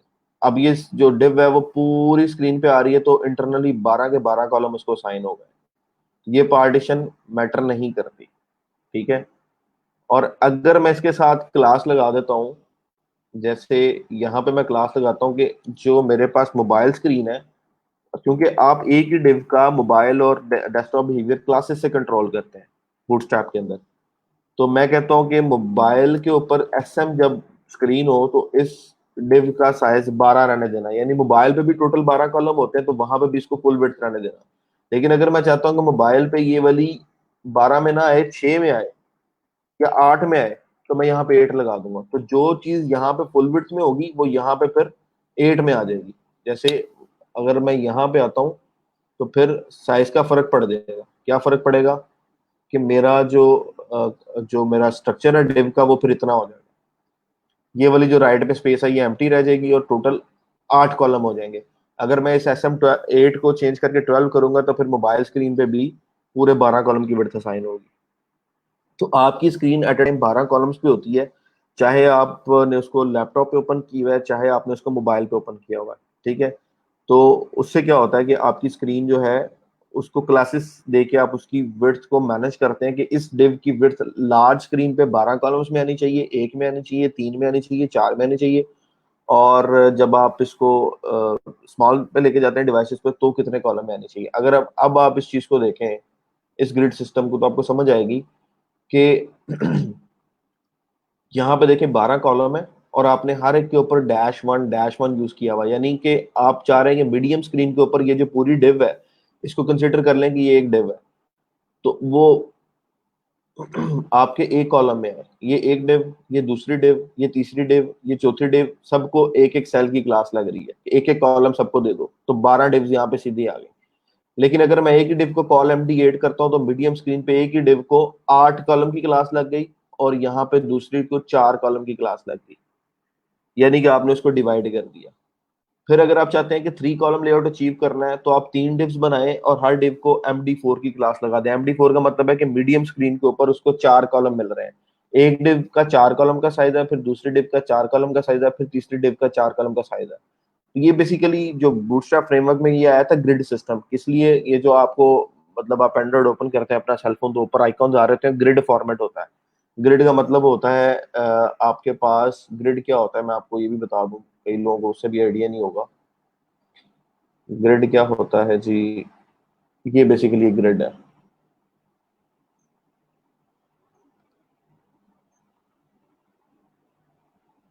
जहां आपके जो चीजें हैं, जैसे ये आइकॉन आ गया, एक दूसरा आइकॉन ये आ गया, ये आ गया, तो टेबल की फॉर्मेट में जहां पे आपका जो स्क्रीन स्ट्रक्चर आ रहा है बेसिकली, तो ये ग्रिड सिस्टम है जहां पे आपके सेल्स बन रहे हैं एक टेबल की फॉर्मेट में, जो आपका लेआउट आ रहा है दैट इज योर ग्रिड, ठीक है। तो आपको ये लाइंस जो है वो नजर नहीं आएंगी, सिर्फ इतना होगा अरेंजमेंट इस तरह से होगी, हॉरिजॉन्टल एक ही रो में 3 4 आइटम्स आ रही हैं, अगली रो में 4 आइटम्स आ रही हैं, अगली रो में 4 आइटम्स आ रही हैं, सिर्फ आपको ये जो पार्टीशन है ये नजर नहीं आ रही होगी। तो अगर मैं रेजर से इसको रिमूव कर देता हूँ सारे को, और विदाउट पार्टी ये जो पार्टीशन है मैं इसको ड्रॉ करता हूँ,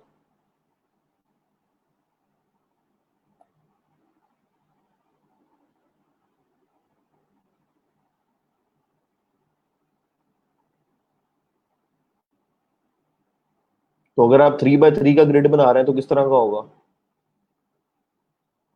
एक बॉक्स, दूसरा बॉक्स, तीसरा बॉक्स, ये 3 बाय 3 का ग्रिड आ रहा है, यानी जिसमें 3 रोज है और 3 कॉलम्स है, ये 3 बाय 3 का ग्रिड है। अब इनके साइजेस मेरे पास ड्रा करते हुए डिफरेंट हो रहे हैं, वैसे इनके साइजेस सेम होते हैं। तो अगर आप 4 बाय 4 का ग्रिड बनाएंगे तो ये 4 बाय 4 का ग्रिड है।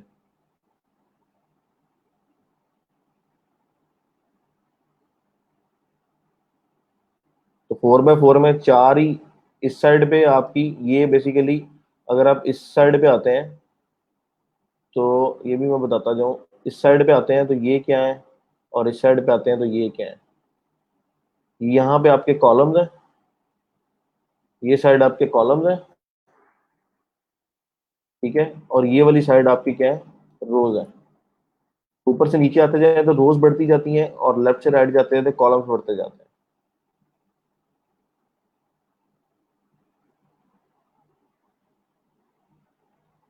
तो ये 4 by 4 का मतलब है 4 रोज इंटू 4 कॉलम। अगर आपने मैथमेटिक्स में मैट्रिक्स पढ़े हैं तो आपको उससे काफी हद तक अंदाजा हो जाएगा कि हम क्या बात कर रहे हैं, 4 by 4 का क्या मतलब है। सो 4 by 4 इज 4 कॉलम्स इंटू 4 रोज। तो ये 4 by 4 का ग्रिड है और ये 3 by 3 का ग्रिड है। तो अगर आप लेफ्ट से राइट मूव कर रहे हैं तो ये पूरा एक कॉलम है, ये पूरा एक कॉलम है, ठीक है, और ये पूरा एक कॉलम है, और ये पूरा एक कॉलम है, और ये पूरी एक रो है, और ये पूरी एक रो है, ठीक है, ये पूरी एक रो है, और ये पूरी एक रो है। सो this is called grid system. तो बूटस्ट्रैप ने सिर्फ आपकी आसानी के लिए क्या किया है कि आपको वो क्लासेस दे दी हैं जिससे आप किसी भी बॉक्स को चाहे तो 12, जैसे टोटल स्क्रीन विड्थ क्या होती है हमारे पास 12 कॉलम्स के ऊपर। अगर मैं 4 डब्बे बनाना चाह रहा हूँ और वो 12 कॉलम्स पे इस तरह है कि एक रो में 4 डब्बे हैं, तो इसका मतलब है कि अगर आपको 12 कॉलम में 4 डब्बे बनाने हैं तो हर डब्बे का विड्थ क्या होनी चाहिए, 3 कॉलम्स की। 3 + 3 6 +3 9 +3 12, तो आपकी डिवीजन 3 की बेस पे होनी चाहिए। तो आपकी क्लास इंप्लीमेंट होगी। अगर आप लार्ज स्क्रीन पे 4 डब्बे दिखाना चाह रहे हैं एक रो में, तो आपकी हर डिब पे क्लास लगेगी call LG3, call LG3, call LG3, call LG3, ठीक है। तो इस तरह से आपका ग्रिड सिस्टम काम करता है। इसको प्रैक्टिकली थोड़ा सा देख लेते हैं। सबसे पहले बूटस्ट्रैप को अपने प्रोजेक्ट में आपने इंक्लूड करवाना है। आप आएंगे बूटस्ट्रैप के ऊपर, यहाँ पे आपका वर्जन आ रहा है 3.4.1। अभी बूटस्ट्रैप 4 भी आया हुआ है, 4 अल्फा 6 है, 4 लेटेस्ट है। ये फ्लेक्स की बेस पे चल रहा है और अभी तक इसका स्टेबल वर्जन जो है वो नहीं निकला हुआ। नॉर्मली लोग जो है वो ब्लॉक, जो ये 3.4.1 ब्लॉक स्ट्रक्चर है, इसी को यूज कर रहे हैं, और मैं भी नॉर्मली इसी को यूज करता हूँ अपने प्रोजेक्ट के अंदर। तो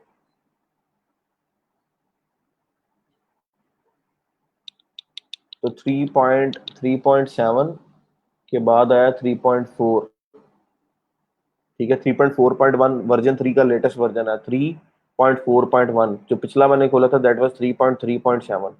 तो 3 वर्जन का लेटेस्ट है 4.1। अगर आपको इसको इंक्लूड करवाना है अपने प्रोजेक्ट के अंदर तो व्हाट इज द वे, वे ये है कि आप गेटिंग स्टार्टेड पे क्लिक करते हैं। यहाँ पे देखें तो आप डाउनलोड कर सकते हैं बूटस्ट्रैप को, पूरा का पूरा सोर्स डाउनलोड कर सकते हैं, पूरी की पूरी सैस फाइल डाउनलोड कर सकते हैं, ठीक है।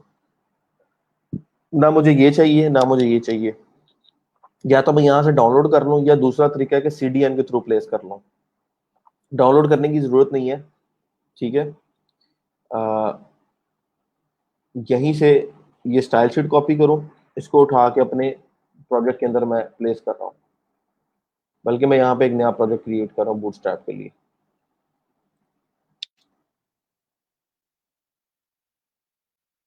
तो नाम मैंने रखने लगा bootstrap.html, ठीक है। उसके अंदर नॉट डॉक टाइप HTML, और HTML के अंदर अगेन आपका आ जाएगा हेड, और हेड के बाद आपकी आ जाएगी बॉडी, ठीक है। और हेड के अंदर हमारा स्टाइल शीट का लिंक आ जाएगा बूटस्ट्रैप का, ठीक है। और स्टाइल शीट के साथ साथ क्या आ जाएगा, सोर्स ये वाला, जहां से इसकी जावास्क्रिप्ट भी इंक्लूड हो जाएगी। इसको आप बॉडी से पहले, कुछ लोग रख लेते हैं बॉडी से पहले रख लें। और अब इस वेब पेज को हम लोग ओपन करते हैं।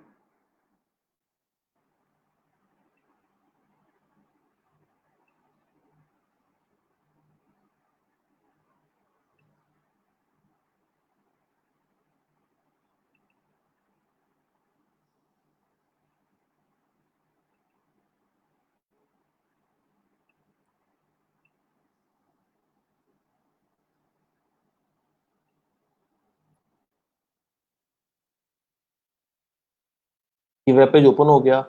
इंस्पेक्ट करते हैं। इंस्पेक्ट करने से सबसे पहले हेड में आगे चेक करें CSS फाइल इंक्लूड हो गई हैं। इसके ऊपर राइट क्लिक करें, ओपन न्यू टैब करेंगे तो आपकी CSS सारी डिस्प्ले हो रही है। बूटस्ट्रैप 3.4.1 वर्जन यहाँ पे आ रहा है, आपकी CSS इंक्लूड हो गई। दूसरी चीज़ क्या है, बॉडी में आए, ये स्क्रिप्ट का जो टैग है इसको ओपन करें, ओपन इन न्यू टैब, तो क्या आपकी जावास्क्रिप्ट आती है? तो यहाँ पे आपकी जावास्क्रिप्ट भी आ गई। तो इसका मतलब है आपकी दोनों फाइल सक्सेसफुली लोड हो गई हैं। अगर ये फाइलें लोड नहीं होंगी तो कंसोल में एरर आना शुरू हो जाएगा। तीसरी चीज अगर आप कंसोल में देखें, uncaught error Bootstrap JavaScript requires jQuery. JQuery क्या है? जावास्क्रिप्ट की लाइब्रेरी है। बूटस्ट्रैप को काम करने के लिए जावास्क्रिप्ट की ये लाइब्रेरी रिक्वायर्ड है। रिक्वायर्ड का मतलब है अगर आप ऐड नहीं करेंगे तो bootstrap will not work in right way. तो जे क्यूरी कैसे इंक्लूड कर सकते हैं आप? सीधा सीधा गूगल में जाएं, यहाँ पे जाकर लिखें जे क्यूरी सीडीएन। सीडीएन का मतलब होता है content delivery network. Basically servers होते हैं जहाँ पे आपके कोड पड़े होते हैं, लाइब्रेरीज पड़ी होती हैं, और वहां से आपको पाथ मिल जाता है, और उस पाथ को आप अपने वेब पेज में इंक्लूड करवाते हैं, जिससे आपको स्पीडली जो है वो फाइल्स अवेलेबल मिलती हैं। तो यहाँ पे जे 3.x वर्जन लेटेस्ट चल रहा है। इसका मिनीफाइड का मतलब है ऐसा वर्जन जिसमें स्पेस नहीं होती। और इसको कॉपी करें, और जहाँ पे आपने बॉडी में बूटस्ट्रैप की जावास्क्रिप्ट लगाई है उससे पहले आप jQuery इंक्लूड करवाएं। jQuery इंक्लूड करवाएंगे तो उससे क्या होगा कि इस स्क्रिप्ट को चलने के लिए इस स्क्रिप्ट के अंदर से कुछ चीजें चाहिए। तो पहले ये पेज में इंक्लूड होगा, उसके बाद ये इंक्लूड होगा, फिर दैट विल वर्क। अब फिर कंसोल का एरर आपका नहीं आना चाहिए। तो अब आपका कंसोल का एरर यहाँ से रिमूव हो गया। इट मीन्स कि bootstrap is not working for you. और जो इंपॉर्टेंट चीज है वो क्या कि व्यू पोर्ट का टैग आपने यूज करना नहीं भूलना, otherwise bootstrap will not work for you. View port आपने लगा दिया। अब आपको अपनी मर्जी के मुताबिक अब अपना वेब पेज जो है वो डिजाइन कर सकते हैं। ठीक है। ये मैंने जावा स्क्रिप्ट का टैग यहाँ पे क्यों लगाया है? क्योंकि स्क्रिप्ट समटाइम्स अगर एक्सटर्नल वेबसाइट से लोड होने होते हैं, तो जब तक आपका, अगर आप इसको हेड में ऐड करते हैं, तो हेड में ऐड करने से क्या होता है कि आपका वेब पेज जब तक वो स्क्रिप्ट को डाउनलोड नहीं करता वो फर्दर आगे नहीं चलेगा। आगे नहीं चलेगा तो एचटीएमएल के जितने भी टैग्स हैं वो लगेंगे नहीं, उनकी सीएसएस लगने में डिले आएगा, और आपका पेज जो है उसकी स्पीड स्लो हो जाएगी।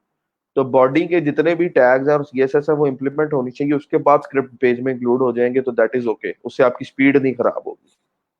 कुछ और प्रॉपर्टीज होती है स्क्रिप्ट के टैग के साथ अटैच। डेफर की प्रॉपर्टी होती है, एसिंक की प्रॉपर्टी होती है। अगर आपको ऐसे स्क्रिप्ट ऐड करने हैं जो कि डिफरेंट अदर स्क्रिप्ट पर डिपेंडेंट नहीं है और किसी भी टाइम पेज में लोड हो जाए, तो आप डेफर या एसिंक यूज करके अपने पेज स्पीड को इंक्रीज कर सकते हैं। बट अभी हम उस स्टेज पे नहीं है कि हमें ये करने की जरूरत है। चलें जी, बूटस्ट्रैप हमारी इंक्लूड हो गई। अच्छा, बूटस्ट्रैप के अंदर एक और बड़ी इंपॉर्टेंट चीज है कंपोनेंट्स। ठीक है। अ, उसको डिस्कस करेंगे, but right now I want just discuss जो मेरा ग्रिड सिस्टम है, ताकि रिस्पॉन्सिवनेस की समझ आए आपको।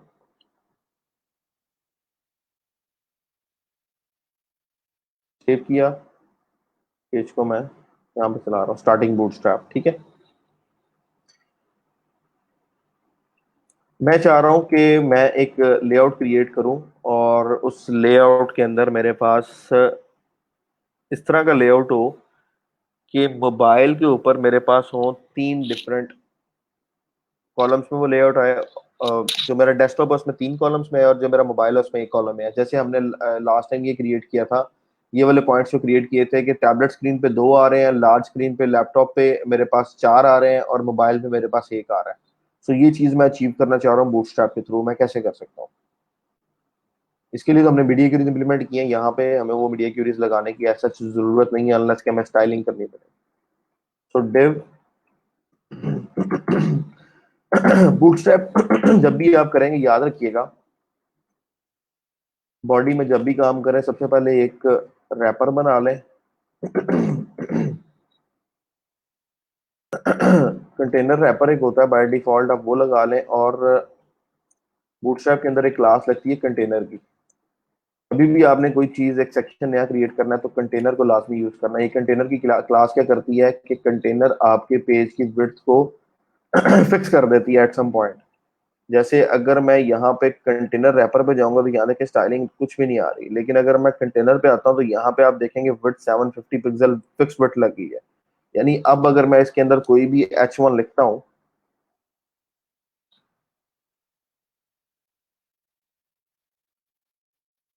सेटिंग्स स्टार्टेड बूट ट्रैप, ठीक है।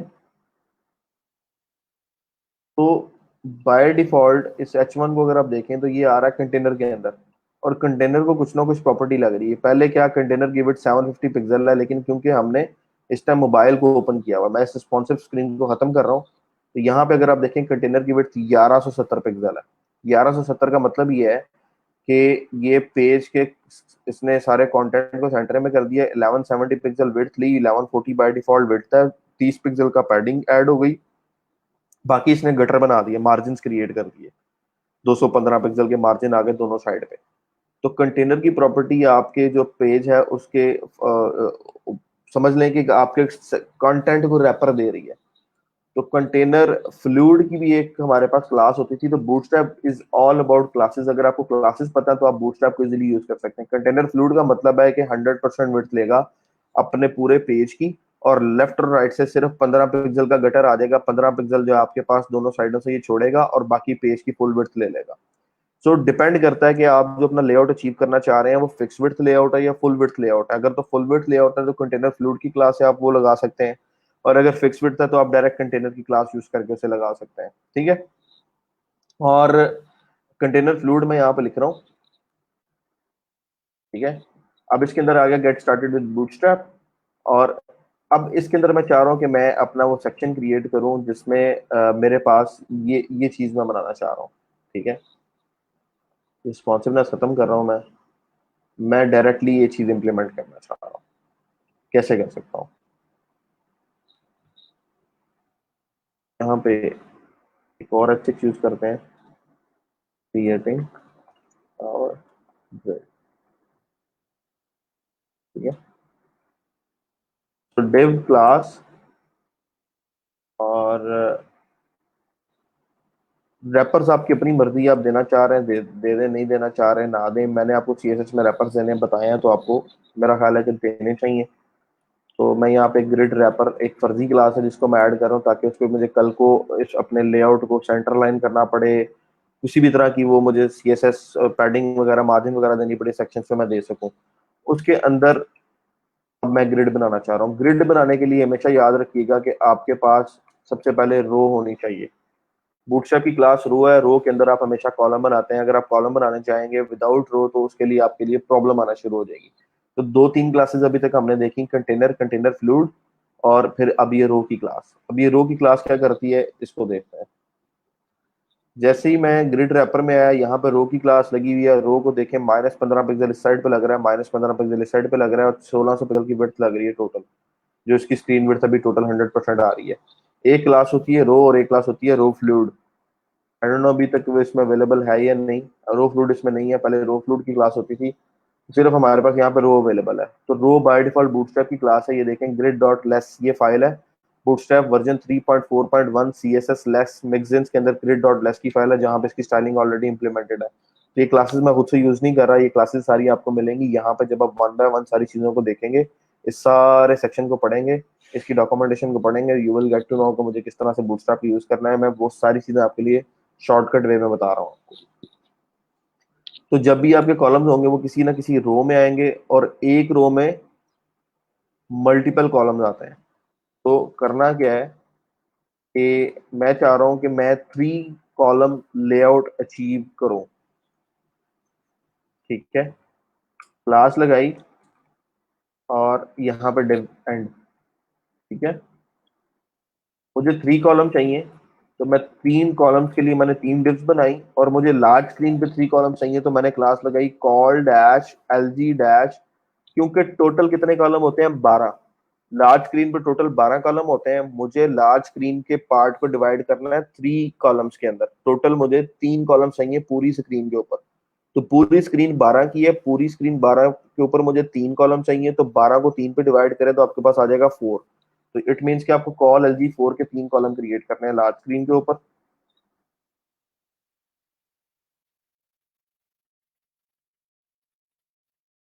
ठीक है। और यहाँ पे फर्दर आप अपना बाकी कंटेंट ऐड कर सकते हैं। So what I am gonna do is, मैं वो जो मेरे पास आ रहे थे फॉन्ट स्टाइल सारे, फॉन्ट ऑसम का जो मैंने ऐड किया था, उसे मैं यहाँ पे दोबारा अपने पास ऐड करने लगा। ये फॉन्ट ऑसम है, ताकि मेरे पास आइकॉन्स आ जाए। फॉन्ट ऑसम को मैं यहाँ पे ऐड कर रहा हूँ, और उसके साथ साथ ये कुछ फॉन्ट्स हैं जो मैं ऐड करने जा रहा हूँ। ठीक है,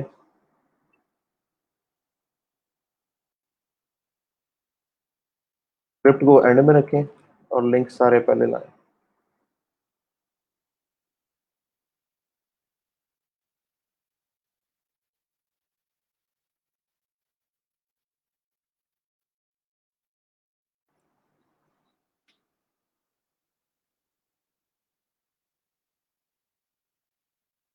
चलें, ये हो गया जी मेरा फॉन्ट ऑप्शन।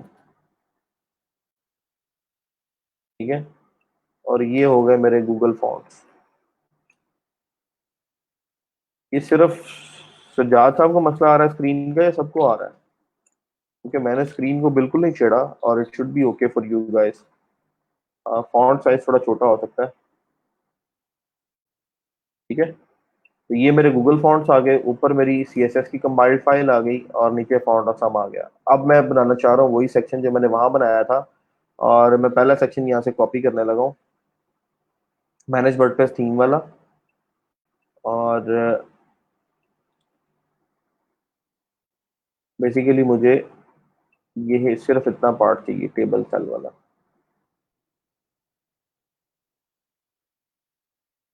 मेरा आइकॉन आ जाए। तो कॉल LG4 के अंदर मैंने ये चीज यहाँ पे टेबल सेल एंटर कर दिया। रिफ्रेश करता हूँ।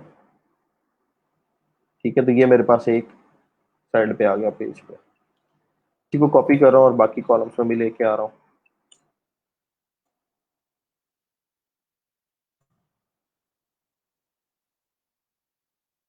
इस टाइम अगर आप देखेंगे तो मेरा कॉल LG4 की वजह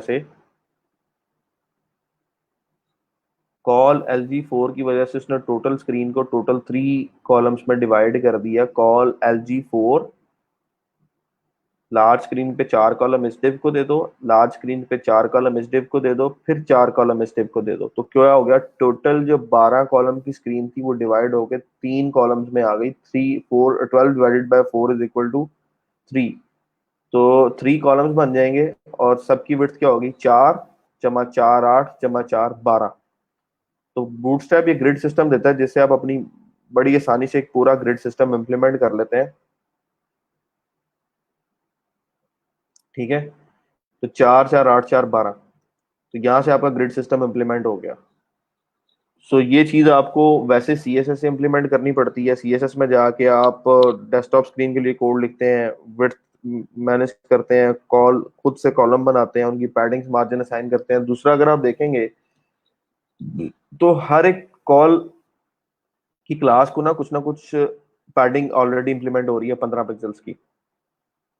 ठीक है, वो क्यों इंप्लीमेंट हो रही होती है, आपकी रो की क्लास के अंदर यहाँ -15 15 दोनों साइड पे आ रहा होता है, तो कॉलम उसको ऑटोमेटिकली कवर कर लेते हैं 15 पिक्सल जो है वो ऐड करके। ठीक है, ये जब आप इस पे चीज़ों पे काम करेंगे तो आपको आहिस्ता आहिस्ता इन चीज़ों का अंदाजा होना शुरू होगा कि कौन सी चीज़ क्या काम करती है। लेकिन जो सबसे इंपॉर्टेंट चीज़ समझने वाली है इस पूरे बूटस्ट्रैप के अंदर, वो ग्रिड सिस्टम है। तो मैं चाहता हूँ कि ये जो 3 कॉलम मेरे पास बने हैं, अब मुझे 3 नहीं चाहिए, मुझे 4 चाहिए। तो मुझे अगर ये 4 चाहिए तो व्हाट कैन आई डू, कि मैं इस डिव को अगेन कॉपी करता हूँ। मैंने यहाँ पेस्ट कर दिया, एक कॉलम और एंटर कर दिया। अब एक कॉलम और एंटर किया तो बाय डिफॉल्ट वो कॉलम चला गया नीचे। नीचे क्यों चला गया, आपको पता है टोटल स्क्रीन 12 कॉलम की होती है, तो आपने 4 कॉलम इसको दे दिए, 4 इसको दे दिए, 4 इसको दे दिए, तो 12 तो यहीं पूरे हो गए। तो अगला कॉलम बाय डिफॉल्ट नीचे चला जाएगा। ठीक है, तो एक ही रो में अगर आप 4 4 के कॉलम ऐड करते जाएंगे तो ऑटोमेटिकली हर रो में 3 कॉलम आएंगे और चौथा कॉलम अगेन फिर आगे चला जाएगा। जैसे मैं इसकी एक और कॉपी पिक करता हूँ, 1 और 2। अभी मेरे पास टोटल 2 रोज बन जानी चाहिए। वैसे डिव में रो की क्लास एक ही होगी, ये रो एक ही होगी, अंदर कॉलम जो है वो अपनी विड्थ के मुताबिक नेक्स्ट कॉलम को नेक्स्ट लाइन में पुश कर देंगे। ये 3 कॉलम एक लाइन में, उसके बाद ये 3 कॉलम एक लाइन में, इसके बाद अगेन फिर आप कोई कॉल LG4 ऐड करते हैं तो वो तीसरी लाइन में चला जाएगा। ठीक है, अब मैं ये नहीं चाह रहा, मैं चाह रहा हूँ कि ये 3 जो मेरे कॉलम है ये 3 3 आए, 4 4 आए, एक रो में 4 कॉलम आए।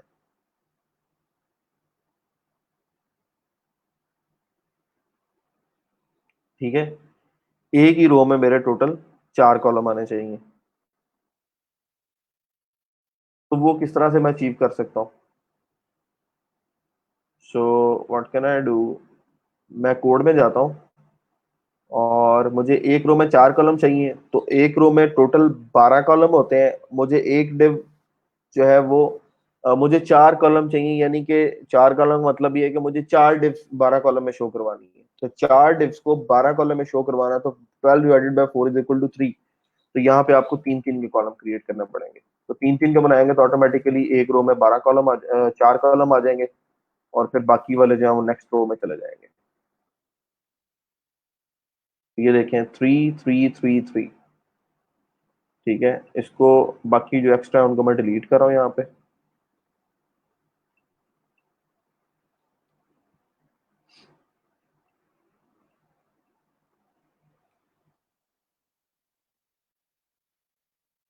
ये हमने अचीव कर लिया।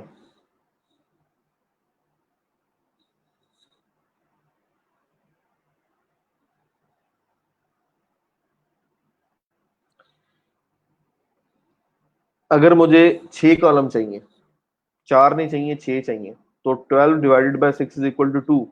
सो इट मीन्स के लार्ज स्क्रीन पे यहाँ पे एल जी 2 आना चाहिए, यहाँ भी 2 आना चाहिए, यहाँ भी 2 आना चाहिए, और यहाँ भी 2 आना चाहिए। और ये 2 × 4 हो जाएगा 8।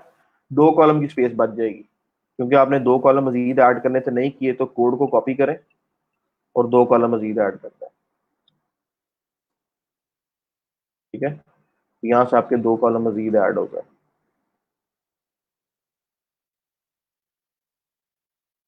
टोटल ये अब 6 कॉलम लेआउट आपका आ गया। लेकिन मैं ये चाहता हूँ कि जैसे ही मैं मोबाइल स्क्रीन पे जाऊं, ये मेरा एक कॉलम वो फुल मोबाइल पे आना चाहिए, यानी मोबाइल के ऊपर ये जाके जो एक कॉलम है वो 12, एक डिव जो है वो 12 कॉलम्स की स्पेस ले ले, ये डिव भी 12 कॉलम्स की स्पेस ले ले, यानी कि ये इस लेआउट में आ जाए जैसे मैं अभी इसको कर रहा हूँ। मोबाइल पे इस लेआउट में आ जाए 12, ये भी 12 हो, ये भी 12 हो, यानी ये जो व्हाइट साइड पे आ रहा है ये ना हो, फुल विड्थ लेआउट ले लेगी। तो उसके लिए फिर मोबाइल स्क्रीन की क्लास लगेगी। एलजी जो है ये लार्ज स्क्रीन के लिए, लैपटॉप स्क्रीन के लिए है। तो मोबाइल के लिए मैं चाहता हूँ ये सारे कॉलम, एक एक कॉलम पूरी पूरी रो में आए, यानी एक डिव पूरे 12 कॉलम्स के ऊपर आए। तो आप मोबाइल की क्लास लगा दें SM12। तो मोबाइल पे जब भी ओपन हो हर डिव 12 कॉलम में आनी चाहिए। तो डेस्कटॉप पे हर डिव 2 कॉलम में चली जाएगी, और स्मॉल स्क्रीन पे हर डिव 12 कॉलम में चली जाएगी। तो 12 कॉलम का मतलब ये है कि एक ही डिव एक ही रो में आएगी, अगले वाली डिव को वो नीचे वाली लाइन में ले जाएगी, वो भी 12 कॉलम होंगे, वो भी नीचे वाली अगले आने वाले को नीचे भेज देगी। इस तरह से सारे का सारा आपका जो ग्रिड व्यू है, जो सेल बने हुए हैं, वो लिस्ट व्यू में चेंज हो जाएगा। कई लोगों को ग्रिड व्यू और लिस्ट व्यू का नहीं पता होगा, वो भी मैं बता देता हूँ क्या चीज है। रिफ्रेश करें, ये आ रहे हैं 12 कॉलम, आप 6 कॉलम आपके। जैसे ही आप मोबाइल पे जाएंगे तो अब आपके पास ये मुकम्मल स्पेस जो है वो 12 कॉलम्स की आनी शुरू हो गई, यानी एक सेल जो है वो अपनी फुल वेट एक्वायर कर रहा है। अगर मैं इस SM12 को SM6 कर देता हूँ, तो ये देखिएगा कि मोबाइल स्क्रीन के ऊपर ये 6 कॉलम में आना शुरू हो जाएगा। रिफ्रेश करते हैं,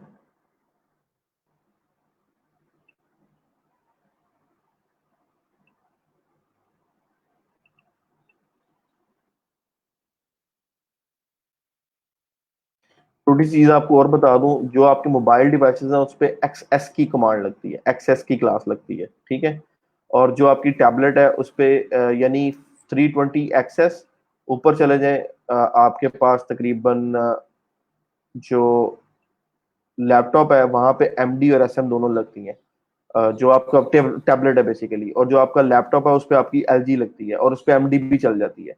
तो बाज लोग सिर्फ और सिर्फ MD पे काम करते हैं। अगर आपने प्योरली मोबाइल डिवाइस के लिए करना है तो आप यहाँ पे XS की कमांड लगाइएगा।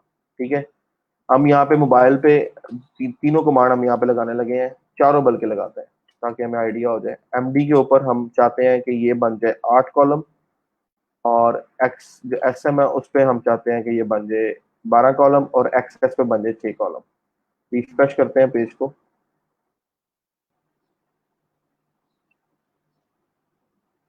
लार्ज स्क्रीन पे सबका सब 2 ले रहे हैं। ठीक है, यहाँ पे देखें full width, full width, full width. ठीक है, फुल विड्थ यहाँ पे आए तो ये नीचे वाला ले रहा है कम, यहाँ पे लग रही है 8 कॉलम वाली एमडी वाली। कहाँ पे? टैबलेट के अंदर। टैबलेट की मीडिया क्यूरी मैंने आपको बताई थी, मैक्सिमम 1024, मिनिमम 768।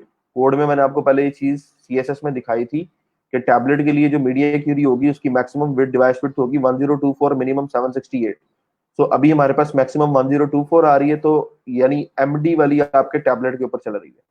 तो अगर हम 768 पे आ जाएं और अब आए, ये फुल विड्थ यानी SM12 सब पे इंप्लीमेंट हो रही है, और यहाँ पे भी SM12 इंप्लीमेंट हो रही है, यानी 768 और उससे कम वाली पे लग रही है SM। ठीक है। और अगर हम 768 से भी नीचे आ जाए मोबाइल पे, तो फिर SM वाली सब पे इंप्लीमेंट होगी, क्योंकि एक्सेस नहीं लगी हुई। लेकिन यहाँ पे क्योंकि एक्सेस लगी हुई है, तो एक्सेस की प्रायोरिटी सबसे ज्यादा हो जाएगी, तो फिर वो बिल्कुल मोबाइल वाली चलाएगा। यानी मोबाइल स्क्रीन पे यहाँ पे 6 कॉलम आ रहे हैं। अगर मैं यहाँ पे भी कॉल डैश XS डैश 6 कर देता हूँ, तो दो एक आमने सामने आ जाएंगे, क्योंकि दोनों को यहाँ पे 6 कॉलम और 6 कॉलम मिलके 12 कॉलम बनते हैं। ठीक है, तो ये वाले दोनों एक ही रो में आ जाएंगे, और बाकी वाले क्योंकि 12 12 कॉलम पूरे ले रहे हैं, तो वो अपनी अपनी रो में रहेंगे। So this is how grid system works. हर एक स्क्रीन विड्थ के मुताबिक जो क्लास है वो अपने आप को बिहेवियर अपना डिस्प्ले कर रही होती है। तो एलजी वाली लैपटॉप के लिए, एसएम वाली टैबलेट के लिए, एलजी वाली लैपटॉप के लिए, और एमडी वाली लैपटॉप के लिए, एसएम वाली जो है वो आपकी till pad from different mobile devices till pad, यानी कि आपके लैंडस्केप मोड के लिए एसएम, मोबाइल के लैंडस्केप मोड के लिए जब आप स्क्रीन को रोटेट करते हैं, गेम शेम खेल रहे हैं, पबजी खेल रहे हैं, तो आप उसको पोर्ट्रेट से लैंडस्केप में ले आते हैं, तो उस मॉड के लिए एसएम है। और आपका जो मोबाइल डिवाइस है प्योरली उसके लिए एक्सेस है, पोर्ट्रेट मोड के लिए। ठीक है। तो ये बूटस्ट्रैप का ग्रिड सिस्टम है, जो कि आपको रिस्पॉन्सिव लेआउट क्रिएट करने की फैसिलिटी देता है। और आई वुड से कि आप कोशिश करें कि अब इस पूरे जो हम एक कन्वर्जन की है, आप इसको कोशिश करें बूटस्ट्रैप से इम्प्लीमेंट करने की। ठीक है, बूटस्ट्रैप से इम्प्लीमेंट करें। और बास लोगों को ये क्वेश्चन होता है कि बूटस्ट्रैप की सर अपनी क्लासेस हैं, तो how can we do our own customization, हम अपनी सीएसएस कैसे करें? जैसे क्लाइंट की रिक्वायरमेंट के मुताबिक, अगर ये वाली जो स्पेसिंग है लेफ्ट साइड पे ये 15 पिक्सल ले रहा है, लेकिन क्लाइंट की जो फोटोशॉप डिजाइन है या जो पिक्चर उसने भेजी हो या जो सोर्स उसने भेजा है, वहां पे यहाँ पे लेफ्ट साइड पे 5 पिक्सल है, तो मैं कैसे कम करूंगा? ये तो लग रही है मेन। कभी भी याद रखना, कभी भी बूटस्ट्रैप बेस्ड प्रोजेक्ट के अंदर आपने बूटस्ट्रैप की क्लास की सीएसएस को चेंज नहीं करना, ये याद रखना। बूटस्ट्रैप बेस्ड प्रोजेक्ट के अंदर जब भी आप स्टाइलिंग इंक्लूड करेंगे, जैसे इस प्रोजेक्ट के अंदर मुझे स्टाइल शीट इंक्लूड करनी है, तो मैं यहाँ से एक स्टाइल शीट पिक कर रहा हूँ। जो ओरिजिनल स्टाइल शीट है जो हमने बनाई हुई है, उसी का मैं लिंक यहाँ पर भी लगा रहा हूँ। ठीक है, और ये style dot C S S की फाइल है। मैं ये चाह रहा हूँ अब के, ये देखे ना, वो मीडिया क्यूरीज इंप्लीमेंट होना शुरू हो गई है।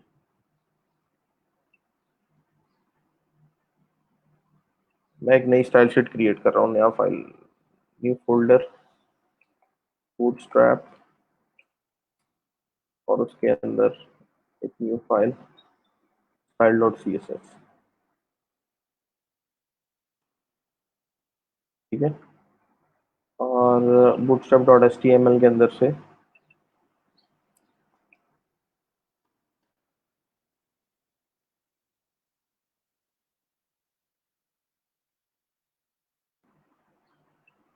हाँ यहाँ पे आ जाए, इस पेज को रिफ्रेश कर रहा हूँ, स्टाइलिंग वापस आ जाएगी।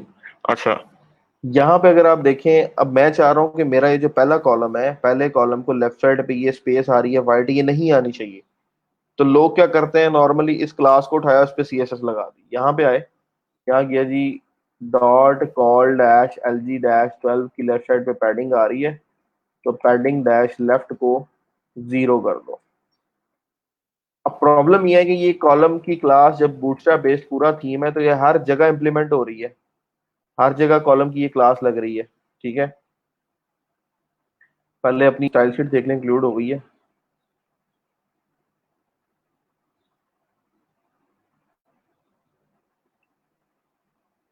नहीं, फाइल पड़ी एसेट्स के अंदर, बूट स्ट्रैप के अंदर style dot C S S.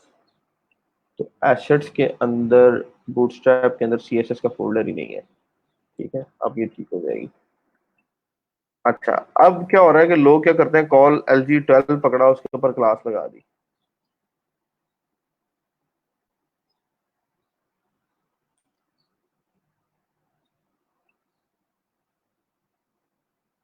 एक दो स्टाइल शीट चेक करना है। ठीक है,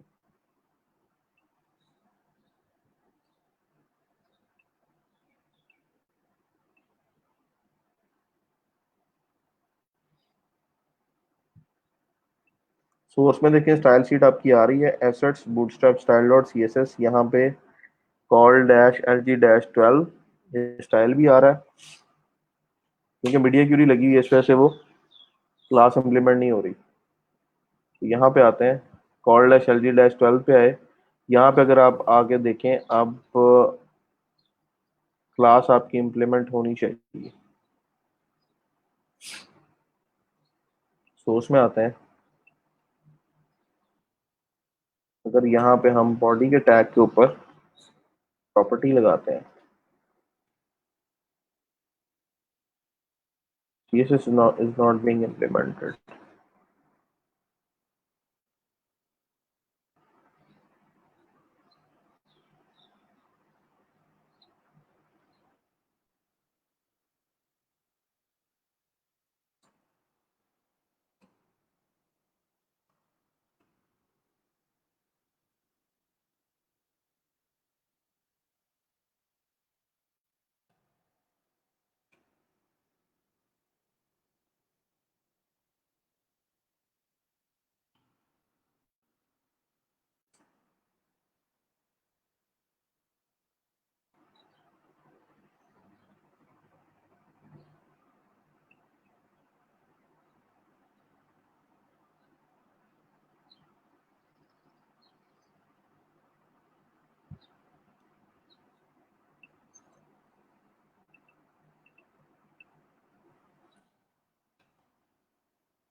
फाइल के रूल में कोई फॉल्ट हो सकता है।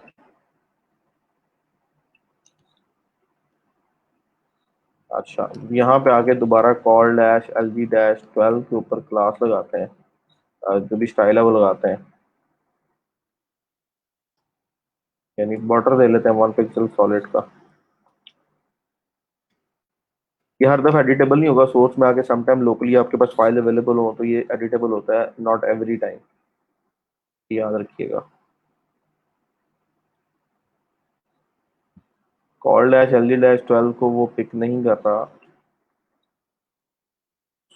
क्लास को नहीं उठा रहा, it should pick that class.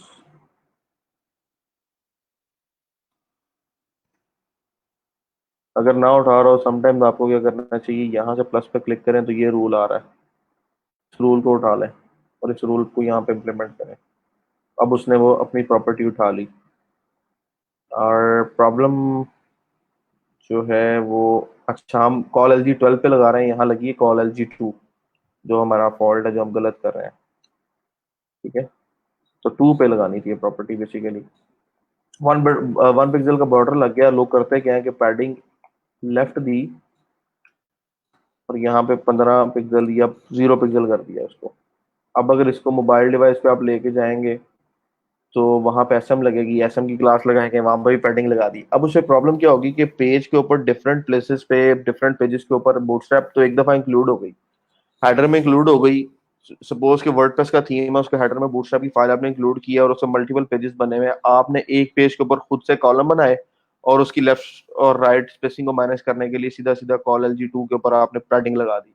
होगा क्या कि वो पेज, जितने पेजेस पे कॉल एल जी 2 लगी हुई है, हर एक की पैडिंग जो है वो चेंज हो जाएगी सीएसएस फाइल में इंप्लीमेंट होने की वजह से।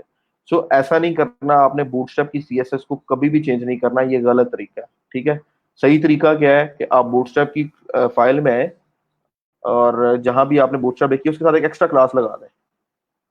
एक्स्ट्रा क्लास जैसे ये मेरे पास बेसिकली इसके अंदर एक टेबल सेल आ रहा है, तो इसको मैं क्लास लगा देता हूँ टेबल सेल रैपर की। ठीक है, तो यहाँ पे आके मैं लगा देता हूँ वो डिव जिसकी क्लास कॉल एल जी 2 है और उसकी क्लास है जी टेबल सेल रैपर।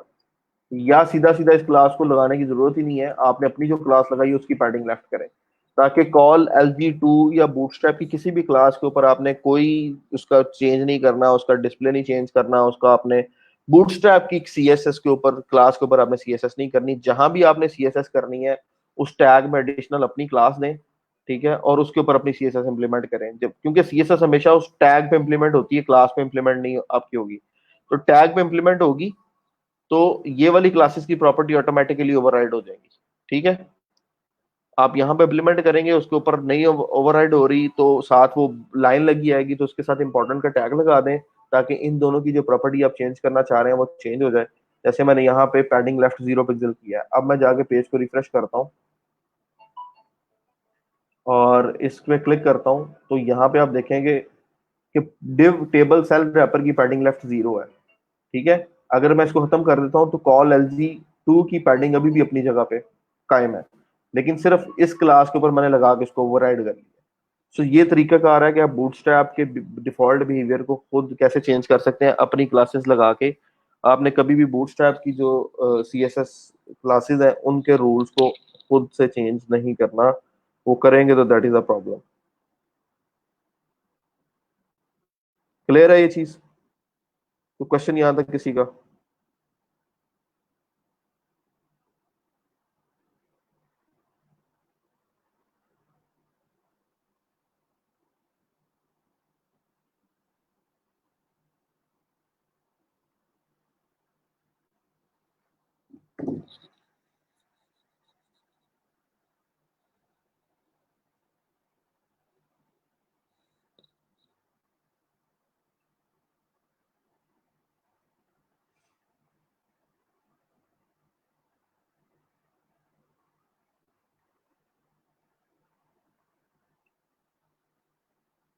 चलो जबरदस्त हो गया। अच्छा मुझे ये बताएं कि क्या सिचुएशन है आपकी, प्रोफाइल्स की क्या सिचुएशन है, और फाइवर की गिग्स की क्या सिचुएशन है, और फर्दर आप लोगों ने अभी तक फ्रीलांसिंग में क्या असेस किया है, किस तरह से आगे निकल सकते हैं। स्किल वाला पार्ट कवर इसलिए करवा रहा हूँ कि काफी सारे लोग हैं जिनको बेसिक्स क्लियर नहीं है, आईटी का बैकग्राउंड नहीं है, या बहुत पुराना काम किया हुआ कुछ भी अंदाजा नहीं है, तो इसलिए स्किल्स आपकी जो बेसिक है उसको स्ट्रॉन्ग कर रहा हूँ, ताकि आप लोगों को फर्दर प्रोफेशनल काम करते हुए क्लाइंट्स के साथ इशू ना आए। आई डोंट नो कि आर वी डूइंग गुड और not, but I think in my view this is the best way कि आपको मैं एक ट्रैक पे लेके चल रहा हूँ और उसमें कोई भी चीज आपकी मिस नहीं हो रही। तो आपकी तरफ से मुझे थोड़ा सा अगर फीडबैक मिल जाए चीज़ों के ऊपर तो it will be good. Profile links जो है अपवर्क की मेल आई थी, प्रोफाइल लाइव हो गई, दैट इज बेस्ट। काफ़ी सारे लोगों की अल्हम्दुलिल्लाह प्रोफाइल जो है वो लाइव हो गई है, अल्लाह का शुक्र है। और यही एक इम्पॉर्टेंट चीज़ थी जो कि हमें तंग कर सकती थी, और जिन्होंने अच्छे तरीके से बनाई है प्रोफाइल, उनकी प्रोफाइल अप्रूव हो गई है। सो करना ये है कि जिन्होंने अपवर्क और फ्रीलांसर के अभी तक लिंक्स ग्रुप में नहीं लगाए, फाइवर के लिंक्स नहीं लगाए, काइंडली लिंक्स लगा लें, ताकि मैंने ये बूटस्ट्रैप सेक्शन कवर करने के फौरन बाद आ जाना है प्रोग्रामिंग के ऊपर, प्रोग्रामिंग बेसिक्स को डिस्कस करना है, और बेसिक्स डिस्कस करके I will move on to JavaScript and jQuery, and then I will move on to PHP MySQL। तो कुछ दो दो तीन तीन लेक्चर्स मैंने दोनों के ऊपर करवाने हैं। मैंने आपको बताया है ग्रुप के अंदर ऑलरेडी किस तरह से आप प्रपोजल लिखते हैं, मैंने आपको एक बेसिक चीज बाय रिक्वेस्ट भी एक क्रिएट करके दिखाई थी, और वो वीडियो ग्रुप के अंदर लगी होगी कहीं ना कहीं, उसको एक दफा देखिएगा आपको मिल जाएगा। वही तरीका प्रोफेशनली हम लोग भी वैसे टारगेट करते हैं। अ, सिर्फ तरीका ये है कि आपने उसको देख के असेस कैसे करना है कि मुझे क्लाइंट को कहना क्या है, ये इंपॉर्टेंट है। आपका एनालिसिस इंपॉर्टेंट है, आप रिक्वायरमेंट किस तरह से पढ़ रहे हैं, जो सोर्स वेबसाइट क्लाइंट ने दी है उसमें क्या देख रहे हैं, सवाल जो पूछने वाला है वो पूछ रहे हैं, आपकी इंग्लिश स्पेलिंग मिस्टेक तो नहीं है, आप जो पोर्टफोलियो शेयर कर रहे हैं वो रेलिवेंट है, आप कार्ड प्रोडक्शन ऐड कर रहे हैं, अवेलेबिलिटी को शो कर रहे हैं, ये सारी चीजें आपके प्रपोजल में इंपॉर्टेंट होती हैं। तो थोड़ा सा अगर हम आगे आ जाएं तो हम डेफिनेटली जो है काम करेंगे इस चीज के ऊपर, प्रपोजल के ऊपर, प्रपोजल राइटिंग के ऊपर।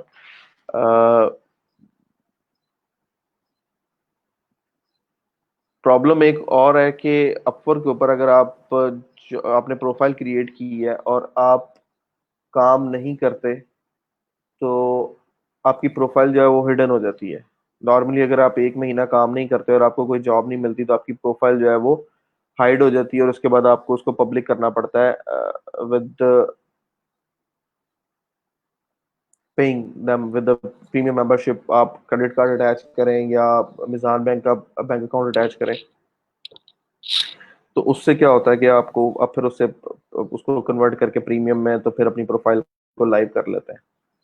तो कोशिश ये करनी है जिन लोगों की प्रोफाइल लाइव हो गई है वो अपवर्क के ऊपर जॉब्स के सेक्शन में जाएं और चेक करें वहां पे सीएसएस से रिलेटेड या पीएचटी टू एचटीएमएल या PHT to HTML using Bootstrap, इस तरह की जो जॉब्स हैं, ठीक है, वो कहाँ से, वो कहाँ अवेलेबल है, उनके ऊपर प्रपोजल भेजें, वो जॉब्स पिक करें। वो चाहे कम पैसों की है, वो $30 की है, $40 की है, $50 की है, $100 की है, पर आवर जॉब है, आप प्रपोजल भेजना शुरू करें। और प्रपोजल मैं आपको बता दूं, अपवर्क के ऊपर प्रपोजल आप लोगों ने इस तरह नहीं करना कि आप बैठे और आपको जो जॉब अच्छी लगी प्रपोजल भेज दिया। अपवर्क के ऊपर अगर आप एक दिन में प्रपोजल भेजेंगे तो मैक्सिमम 2 भेजेंगे। टोटल आपको मिलते हैं पहले अपवर्क में मिलते थे 60 कनेक्ट। 60 कनेक्ट का मतलब ये होता था कि एक जॉब के ऊपर आपके दो कनेक्ट लगते थे, और आप जो है वो 60 कनेक्ट का मतलब था 30 जॉब पे अप्लाई कर सकते थे। अभी अपर का क्राइटेरिया चेंज हो गया हुआ है, आपके कुछ जॉब्स के ऊपर 2 कनेक्ट लगते हैं, कुछ पे 4 लगते हैं और कुछ पे 6 लगते हैं। तो आपको कोशिश ये करनी है जहां मिनिमम कनेक्ट लगते हैं यानी 2 कनेक्ट वाली जॉब को पिक करें और उनके ऊपर अप्लाई करें, और कोशिश करें कि जो आपको फ्री वाले 20 कनेक्ट मिल गए उसमें से आपको कोई एक प्रोजेक्ट मिल जाए। ठीक है, अपनी स्किल पे जहां पे आप कॉन्फिडेंट है वहां पे जाके अप्लाई करें और कोई एक जॉब जो है उसको पिक करके स्टार्ट करना है। ठीक है, उससे क्या होगा, आपको 10 20 30 डॉलर अगर आप अर्न कर लेते हैं वो आपके अकाउंट में स्टे करेंगे। आप उन्हीं फर्दर जो आपके 10 20 30 डॉलर है उसमें से $15 की आप अपवर्क से मेंबरशिप खरीद सकते हैं अपने अकाउंट के ही क्रेडिट से। आप मेंबरशिप खरीद के अपनी प्रोफाइल के ऊपर आपको 70 कनेक्ट मिल जाएंगे। ठीक है, और साथ साथ जब आप बिड करने लगेंगे आपको रेंज बता रहा होगा कि आपको किस रेंज में बिड करनी चाहिए, मिनिमम कितने लोगों ने क्या अप्लाई किया है, एवरेज क्या अप्लाई किया है, तो वो आपको एक रेंज की भी जो प्राइस रेंज है वो भी बता रहा होगा, आपको हिंट दे रहा होगा। तो वो एक अच्छी चीज है। और दूसरी चीज ये है कि आपके पास अपवर्क में अगर आप नहीं करते काम 1 महीने 1.5 महीने तक आपकी प्रोफाइल हिडन हो जाती है, और हिडन होने से अपने आप को अपने बचाना है। तो उसके लिए क्या है कि अब आपको जो स्किल्स आती हैं, जिस तरह वर्डप्रेस का छोटा मोटा काम आपको करना आता है, वर्डप्रेस को आप कोई भी आसानी से इजीली आप मैनेज कर सकते हैं। तो मैं कोशिश करूंगा कि मैं as soon as possible Upwork के ऊपर एक लेक्चर रख दूं, आज कल परसों के अंदर एक लेक्चर अपवर्क पे रखूं, ताकि आप लोगों को पता लगे अपवर्क के ऊपर किस तरह से जॉब फाइंड आउट करनी है और अप्लाई कैसे करना है जॉब के ऊपर। आप अभी से अपवर्क के ऊपर अप्लाई करना शुरू करें। और समटाइम जिस तरह होता है कि आपकी लर्निंग ऑन द गो होती है, ऐसा नहीं होता कि आप सारा कुछ पहले सीख लें उसके बाद जाके आप मार्केट में काम करने लगे। आप प्रोजेक्ट पिक कर लेते हैं और साथ साथ प्रोजेक्ट पे काम कर रहे होते हैं, और साथ साथ लर्न कर रहे होते हैं, साथ साथ आप अर्न करते हैं। ठीक है, तो साथ ही आपने पैसे कमाने हैं, साथ ही आपने सीखना है, और ज्यादा जो आपकी प्रोफेशनल लर्निंग है वो काम करते वक्त होती है। असाइनमेंट्स में और क्विजेज में आप लोग जो है वो फिर कहीं डील दिखा देते हैं, लेकिन जब आप प्रोफेशनल काम कर रहे होते हैं तो वो वहां पे आप रियल टाइम में चीजें सीख रहे होते हैं, क्योंकि आप पे प्रेशर होता है कि आपने रिजल्ट्स देने हैं।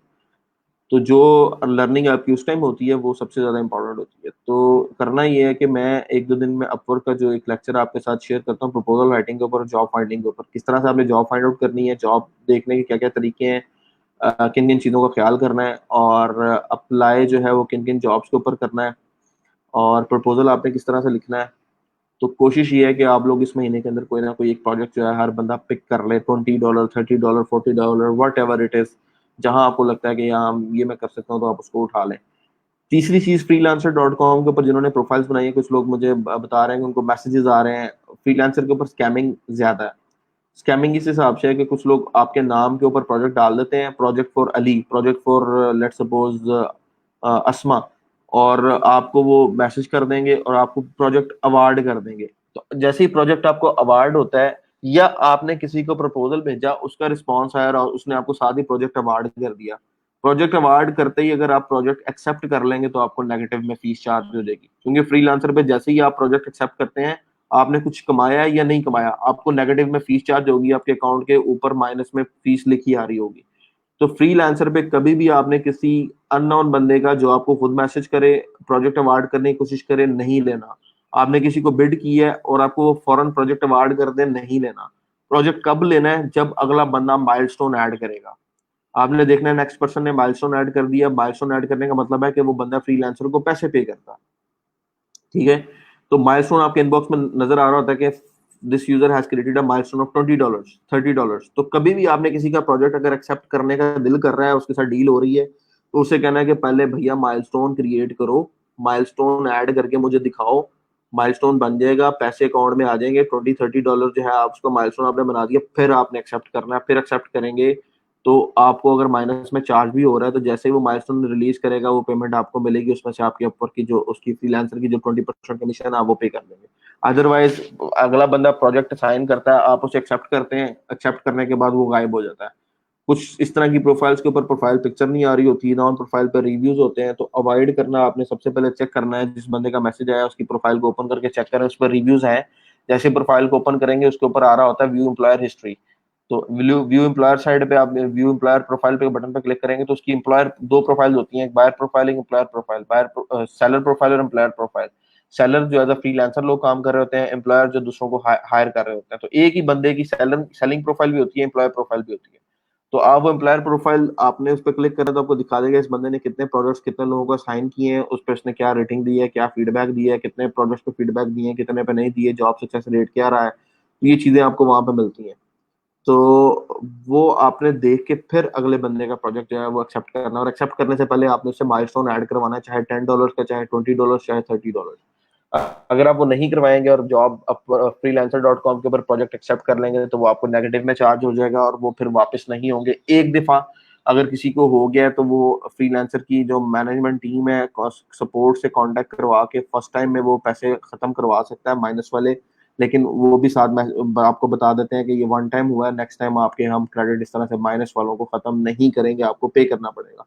तो फिर आपको, या अगर आपके अकाउंट में पैसे, लेट्स सपोज किसी ने $40 का प्रोजेक्ट किया, उसके अकाउंट में $40 पड़े हैं और उसी तरह से वो किसी स्कैम का उसने प्रोजेक्ट एक्सेप्ट कर लिया और माइनस की फीस पटी उस टाइम अकाउंट में आपके ऐड हुई माइनस वाली, और वो साथ ही आपके $40 में से वो $10 या $20 माइनस वाले कटेंगे, तो आपके $20 जाया हो जाएंगे। सो वो बड़ा ख्याल करना है, उसके लिए भी मैं आपको बताऊंगा, दिखा दूंगा किस तरह से सारी चीज को ट्रैक करना है। अभी के लिए फ्रीलांसर के ऊपर I would suggest nobody should accept any kind of project on Freelancer. Upwork के ऊपर आप जाएं, जॉब सर्च आउट करें, चीजें देखें, जो नहीं समझ आती उनको आगे पूछें।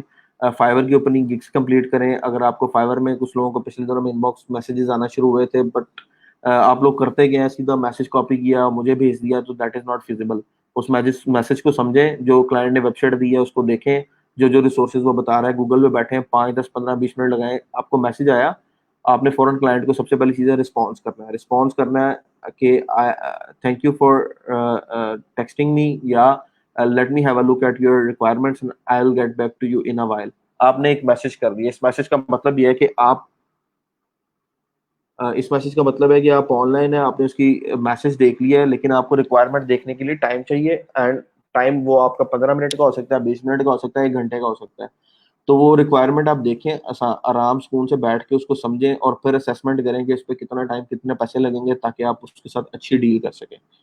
ठीक है, कुछ लोगों को मैसेज आता है साथ ही हाथ पांव फूल जाते हैं, ऐसा नहीं होना चाहिए। कॉन्फिडेंट रहें कम्युनिकेशन के अंदर, कम्युनिकेशन इज द की, वही आपको आगे लेके जा सकती है। सो अब आपको आहिस्ता आहिस्ता स्टार्ट कर देना चाहिए। फाइवर की गिग्स अपनी, जिन लोगों की गिग्स डाउन जा रही हैं, उनके वो जो गिग के जो इम्प्रेशंस वगैरह हैं वो डाउन जा रहे हैं, ठीक है, और व्यूज नहीं आ रहे, इसका मतलब है कि उनके गिग की या सर्च टैग ठीक नहीं है, या उनके जो है वो प्राइसेस वगैरह जो है, क्लिक्स आ रहे हैं, ऑर्डर नहीं आ रहे, तो प्राइसेस वगैरह जो है वो खराब है, या पैकेजेस की डिस्क्रिप्शन ठीक नहीं है। तो इन चीजों को मैनेज करें। कुछ गिग्स पुरानी हो जाती हैं, सम टाइम आपने अकाउंट क्रिएट किया, गिग क्रिएट की, उसके बाद आप ऑनलाइन ही नहीं गए, आपकी गिग सर्च में ही नहीं आई और उसकी रेटिंग डाउन होती जा रही, तो उन गिग्स का बेस्ट सोल्यूशन ये होता है कि आप उनको डिलीट करके दोबारा क्रिएट कर रहे हैं, रिक्रिएट करें गिग्स को। और तीसरी चीज मैं आगे आगे भी बोलता हूँ, कुछ लोग मुझे मैसेज करते हैं, सर जी हमारा सोशल सर्कल नहीं है। तो अगर आपका सोशल सर्कल नहीं है तो कोई बात नहीं है, मैंने भी सोशल सर्कल से स्टार्ट नहीं किया था, मैंने भी मतलब 4 माह मैं जॉब्स पे अप्लाई करता रहा था ऑनलाइन, पीपल पर आवर के ऊपर बैठ के, then I got my first job. तो सोशल लिंक से सारा कुछ नहीं होता। आपके पास अगर सोशल सर्कल नहीं है तो आप ऑनलाइन बैठ के अपवर्क के ऊपर अपनी जॉब अप्लाई करें, आप पीपल पर आवर पे जॉब अप्लाई करें, आप फाइवर के ऊपर अच्छी गिग बना के बैठें, तो आपको कहीं ना कहीं से इंशाल्लाह काम मिलेगा। और तीसरी चौथी चीज ये है कि आपका जो फ्रीलांसर, वो जो पाकिस्तानी फ्रीलांसर का ग्रुप मैंने बताया था, वहां पे जाएं, वहां पे काफी सारे लोग हैं जिनके पास काम है और उनको काम करवाना है, जो खुद काम नहीं करना चाहते या खुद नहीं कर सकते, उनके पास टाइम नहीं है। तो वहां से आप अपना सोशल सर्कल डेवलप कर लें। सोशल सर्कल का मतलब ये नहीं है कि आपके ऑफलाइन जो दोस्त हैं उनको सोशल सर्कल बोल रहा हूँ मैं। सोशल सर्कल आपका ऑनलाइन भी हो सकता है, आपके ट्विटर का सोशल सर्कल हो सकता है, फेसबुक का सोशल सर्कल हो सकता है, वहां से आप काम लें। और ब्रैड हसी एक बंदा है, that guy started his own freelancing course a few years ago, और वर्डप्रेस का बहुत अच्छा जो है गाइड ट्रेनर है। फ्रीलांसिंग के बारे में जब उसने अपने कोर्स का ट्रायल शेयर किया था, उसमें उसने एक स्ट्रैटेजी शेयर की थी, और वो ये थी कि अगर आप अपनी वेब एजेंसी जो है वो क्रिएट करते हैं अपनी, और उसको लॉन्च करते हैं, तो आप अपना पहला बिजनेस या पहली डील करना चाह रहे हैं, तो सबसे बेस्ट वे क्या है कि आप पब्लिक में अनाउंस करें, अपने फेसबुक प्रोफाइल पे अनाउंस करें, जिन फेसबुक ग्रुप्स का पार्ट है वहां पे अनाउंस करें कि मैंने अपनी वेब एजेंसी स्टार्ट की है और मैं लोगों को डिजिटल सर्विसेज प्रोवाइड करना शुरू कर दिए, इस तरह से मैंने अपना ऑफिस सेटअप किया है, और मैं पहली 3 डील्स के ऊपर $100 का डिस्काउंट दूंगा। अब पहली 3 डील्स पे अगर आप $100 का डिस्काउंट देते हैं, लेट सपोज एक वेबसाइट की प्राइस $150 की है, तो आप $100 का डिस्काउंट देते हैं, तो at least in $50 you get your first project. तो पहली 3 डील्स का मतलब ये है कि आपने तीन तीन क्लाइंट्स को साइन अप कर लिया। इस तरह से अगर आप चाहें तो अपने फेसबुक प्रोफाइल के ऊपर इस चीज को मेंशन करें, जिन ग्रुप्स का पार्ट है उनमें मेंशन करें कि मैंने अपनी वेब एजेंसी स्टार्ट की है, and I am gonna provide discount 50% और 70% discount to my first 3 clients.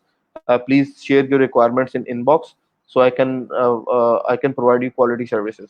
तो इसमें से जो लोग वेबसाइट बनवाना चाह रहे हैं वो डेफिनेटली आपके पास आएंगे, आके आपसे प्राइस वगैरह पूछेंगे, आपसे पूछेंगे आप क्या क्या सर्विस प्रोवाइड करते हैं, और अगर वो कोई प्रोजेक्ट करवाना चाह रहे हैं तो डेफिनेटली आपके साथ इन कांटेक्ट आएंगे, आपको हायर करेंगे और आपको पेमेंट करेंगे। तो पहला क्लाइंट लेने का आपका पास ये आसान तरीका है। आप ये चीज अपवर्क पे नहीं कर सकते, आप ये चीज फाइवर पे नहीं कर सकते, लेकिन ये चीज आप कहाँ कर सकते हैं, फेसबुक पे कर सकते हैं। तो वहां से आप अपना पहला क्लाइंट ले सकते हैं। दूसरी चीज ये है कि try try again till you succeed. Upwork, मैं आपको एक चीज आज बता दूं, अपने जहन में बिठा लीजिएगा, पर profile Upwork, freelancer, people per our और फाइवर, जब तक आपने 200 प्रपोजल पर प्रोफाइल भेजनी लेना, यू वुड नॉट से मी कि सर मुझे काम नहीं मिल रहा। यानी कि 200 प्रपोजल अपवर्क पे, 200 पीपल पर आवर पे, 200 फाइवर पे बाय रिक्वेस्ट और 200 फ्रीलांसर पे, 800 प्रपोजल जब आप इन चारों प्रोफाइल्स पे ट्राई आउट कर लेते हैं और आपको काम नहीं मिलता, देन यू वुड से कि सर मुझे काम नहीं मिल रहा। क्योंकि लोग, आप क्या करते हैं, ट्राई करते हैं, आपको रिजल्ट नहीं मिलता, आप बड़ी जल्दी हार मान लेते हैं, हार मानते हैं उसके बाद आप छोड़ देते हैं कि ये मेरी फील्ड मेरे वाली नहीं है। मैं अपना पहला प्रोजेक्ट मुझे 4.5 माह के बाद मिला था, 4.5 माह मैं बिड करता रहा हूँ तीनों चारों प्रोफाइल से, उसके बाद मुझे पहला प्रोजेक्ट मिला था 2016 के एंड की बात कर रहा हूँ, 2017 में तकरीबन। ठीक है।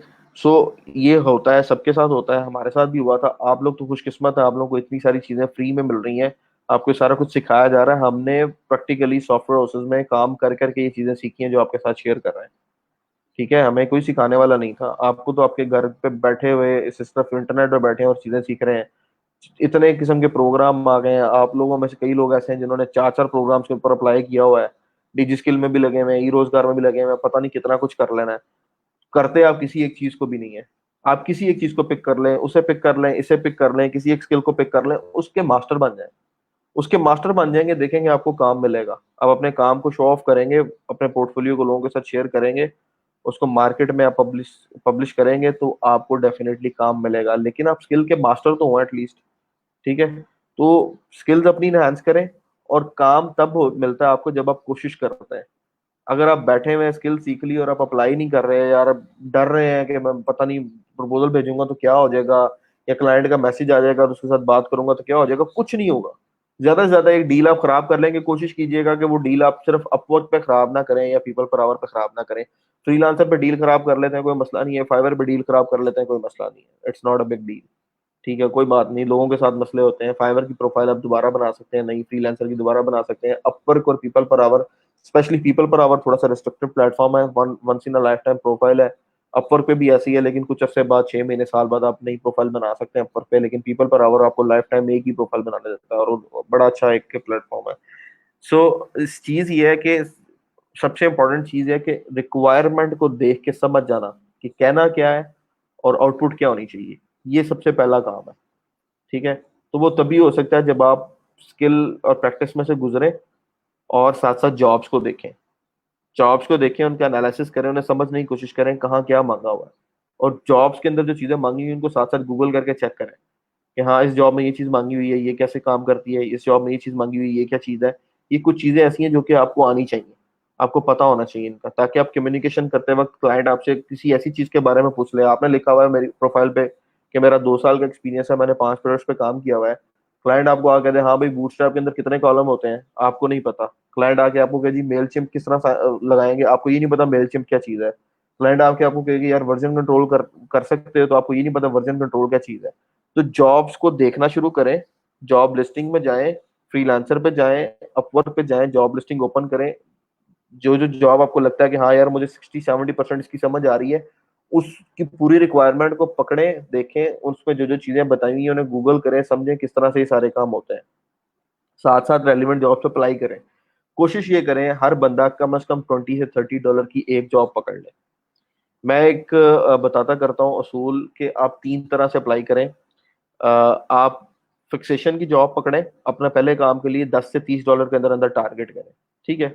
$10 से $30 का पहला टारगेट अचीव करें, उसके बाद आपका टारगेट होना चाहिए $100 का, कि आपका अगला टारगेट $100 की वेबसाइट है, ठीक है। आपको चाहे वो प्रोजेक्ट $300 का आगे नजर आ रहा है, $400 का नजर आ रहा है, आपने अपने टारगेट के मुताबिक $100 का एक प्रोजेक्ट पकड़ना है, ठीक है। आपको स्टार्ट में डिस्काउंट देना पड़ रहा है, प्राइस लेवल कम रखना पड़ रहा है, लेकिन आपने पहला टारगेट अचीव किया $10 से $30 का, दूसरा टारगेट अचीव किया $100 का, नेक्स्ट टारगेट आपका ऑटोमेटिकली 250 का सेट हो जाता है, और आपको समझ आ जाती है कि मैंने टारगेट बाय टारगेट किस तरह अचीव करना है। इस तरह से आप अपनी जो प्राइस रेंज और ब्रैकेट है उसको इंक्रीज करते जाते हैं, जो आपकी आउटपुट्स हैं और जो रेवेन्यूज आप उसके टारगेट बाय टारगेट आगे चलते जाते हैं।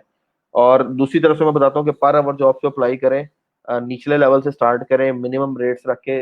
आप फिक्स वाली जॉब पे भी अप्लाई कर रहे हैं और पर आवर पे भी अप्लाई कर रहे हैं, पर आवर लग गई तो भी जबरदस्त है, फिक्स वाली मिल गई तो भी जबरदस्त है। फिक्स वाली मिल गई $10 से $30 की जॉब छोटी है, आपको रिव्यू मिल गया प्रोफाइल के ऊपर, और पर आवर आपने $6 8 वाली जॉब पे अप्लाई करना शुरू किया, आपकी एक पर आवर लग गई, तो इसका मतलब है कि आपकी महीने सवा महीने की रोटियां सीधी हो गई वहां से, और साथ साथ आपके आवर्स कैलकुलेट हो रहे हैं आपकी प्रोफाइल पे, तो दैट इज बेस्ट, ठीक है। तो ये सारी चीजें स्ट्रेटेजीज आपके साथ मैं शेयर करता जाऊंगा, लेकिन खुदारा काम करें और चीज़ों को खुद से भी देखें, सिर्फ ट्रेनर पे ना बैठे रहा करें कि ट्रेनर ये बताएगा तो ये कैसे होगा। खुद इंटरनेट पे जाके सर्च आउट करें, इतने सारे प्लेटफॉर्म हैं, इतने सारे ब्लॉग्स हैं जहाँ पे सारी चीज़ें बताई हुई हैं। तो मेरा वेट ना करें, खुद से शुरू करें, जहाँ पे आप अड़ जाएं वहां पे आप मुझसे एडवाइस ले सकते हैं, ठीक है। खुद करेंगे तो कुछ मिलेगा। दूसरा, जो आपके प्रोफाइल लिंक्स का जिनका डाटा मिस है, I will share a list. मैं एक दफ़ा वो सारे फाइल को देख लूँ, उसमें कुछ लोग ऐसे हैं जिनके फाइवर के लिंक्स अवेलेबल हैं लेकिन अपवर्क और फ्रीलांसर के नहीं है, तो लिस्ट में ग्रुप में शेयर कर दूंगा उन लोगों के जिनके अपवर्क और फ्रीलांसर मिस हैं, और उन लोगों की भी जिनकी प्रोफाइल लिंक्स हमारे पास नहीं है, क्योंकि तादाद के हवाले से काफ़ी सारे लोग हैं जो कि रजिस्टर्ड हुए हुए हैं लेकिन इंजॉयमेंट चल रही है, काम का कोई पता नहीं है, दिल किया 15 दिन बाद आए मैसेज कर दिया कि मैंने पिछले सारे लेक्चर छोड़े हुए हैं लेकिन इंशाल्लाह मैं अब सारा काम करूंगा, एक दिन मैसेज कर दिया कि मैंने 16 के 16 लेक्चर कवर कर देने हैं, 4 दिन बाद फिर पता नहीं किधर है। आई डोंट नो कि इस बिहेवियर से किस तरह आप किस लेवल पे पहुंचेंगे, क्योंकि कंसिस्टेंसी नहीं है तो कोई आप मुझे नहीं नजर आता कि आपका कोई टारगेट या कोई फ्यूचर है। तो साथ साथ चलेंगे तो पहुंचेंगे। अभी तक बेसिक चीजें हैं, जो लोग पीछे से आने वाले हैं, डोमेन चेंज करके आए हैं, लेट आए हैं, थीसिस से फारिग हुए हैं, एमएस करके फ्री हुए हैं, वट एवर उनका जो भी रीजन था, अभी आपके पास टाइम है, क्योंकि इस चैप्टर में से जावास्क्रिप्ट और प्रोग्रामिंग और पीएचपी मायस्क्यूएल में से मैं गुजर गया, तो फिर आपका मेरे साथ मैच होना वुड बी इम्पॉसिबल, और ना मेरे पास इतना टाइम है कि मैं चीजों को फिर रिपीट करूंगा। ठीक है जी, अपना ख्याल रखिएगा, बाकी इंशाल्लाह आपसे होगी कल गपशप होगी, और ये चीज़ें इंप्लीमेंट करें। अब आप लोगों ने असाइनमेंट सबमिट करवानी है इसी कॉपी ब्लॉगर के थीम की विद यूजिंग बूटस्ट्रैप। काफ़ी सारे लोगों ने वर्डप्रेस के ऊपर, एलिमेंटर के ऊपर ये असाइनमेंट क्रिएट किया, and I am very happy on them कि उन्होंने एलिमेंटर को प्रॉपरली सीख लिया। मेरा ख्याल है कि वो फाइवर के ऊपर अर्निंग अप कर सकते हैं, जिन्होंने एलिमेंटर के ऊपर ये वेबसाइट बना ली है एक दफ़ा, they can create full WordPress website gig on Fiverr, और वहां से वो 30 40 50 100 डॉलर्स की अर्निंग करने के काबिल हैं, वो कर सकते हैं। अगर वो अपनी फाइवर की प्रोफाइल जो है उसकी वो उसको ठीक बना रहे हैं और गिग ठीक बना रहे हैं, सब स्टैक ठीक बना रहे हैं, मार्केट रिसर्च कर रहे हैं गिग बनाने से पहले, जिस तरह मैंने आपको बताया कि तीनों लेवल्स में, रेलिवेंस में जाके, बेस्ट सेलिंग में जाके और उसमें जाके चेक करें। अगर आपकी गिग ठीक है तो definitely you will get queries और आप उसको ऑर्डर में कन्वर्ट कर सकते हैं, और एलिमेंटर आपको आता है तो आप किसी तरह की साइट भी बना सकते हैं। सिर्फ वो ईआरपी ना हो, मैनेजमेंट सिस्टम ना हो, सीधी सीधी साइट हो, पोर्टफोलियो की बिजनेस की आप इजीली क्रिएट कर सकते हैं। तो जिन्होंने एलिमेंटर कवर कर लिया है, that's a good news for them, they can earn like $100 to $200 per month right now, अगर वो सही तरह से इंप्लीमेंट कर रहे हैं स्ट्रेटेजी को। तो इसको अब आप बूटस्ट्रैप के ऊपर एक दफा इंप्लीमेंट करें, ताकि जब हम वर्डप्रेस कस्टमाइजेशन में जाएंगे वहाँ बूटस्ट्रैप बेस्ड थीम होगा, और वहाँ पे आपने फिर कस्टमाइजेशन करके डीबी से डाटा लेके वहाँ पर डिस्प्ले करना, शो करवाना, ठीक है। तब तक के लिए मुझे दें इजाज़त, कल के लिए बाकी लिस्ट मैं आपके साथ शेयर करूँगा, ताकि जिनका डाटा मिस है उनको आइडिया हो जाए और वो डाटा अपना टाइम पे कंप्लीट कर लें। अपना ख्याल रखिएगा। अल्लाह हाफ़िज़।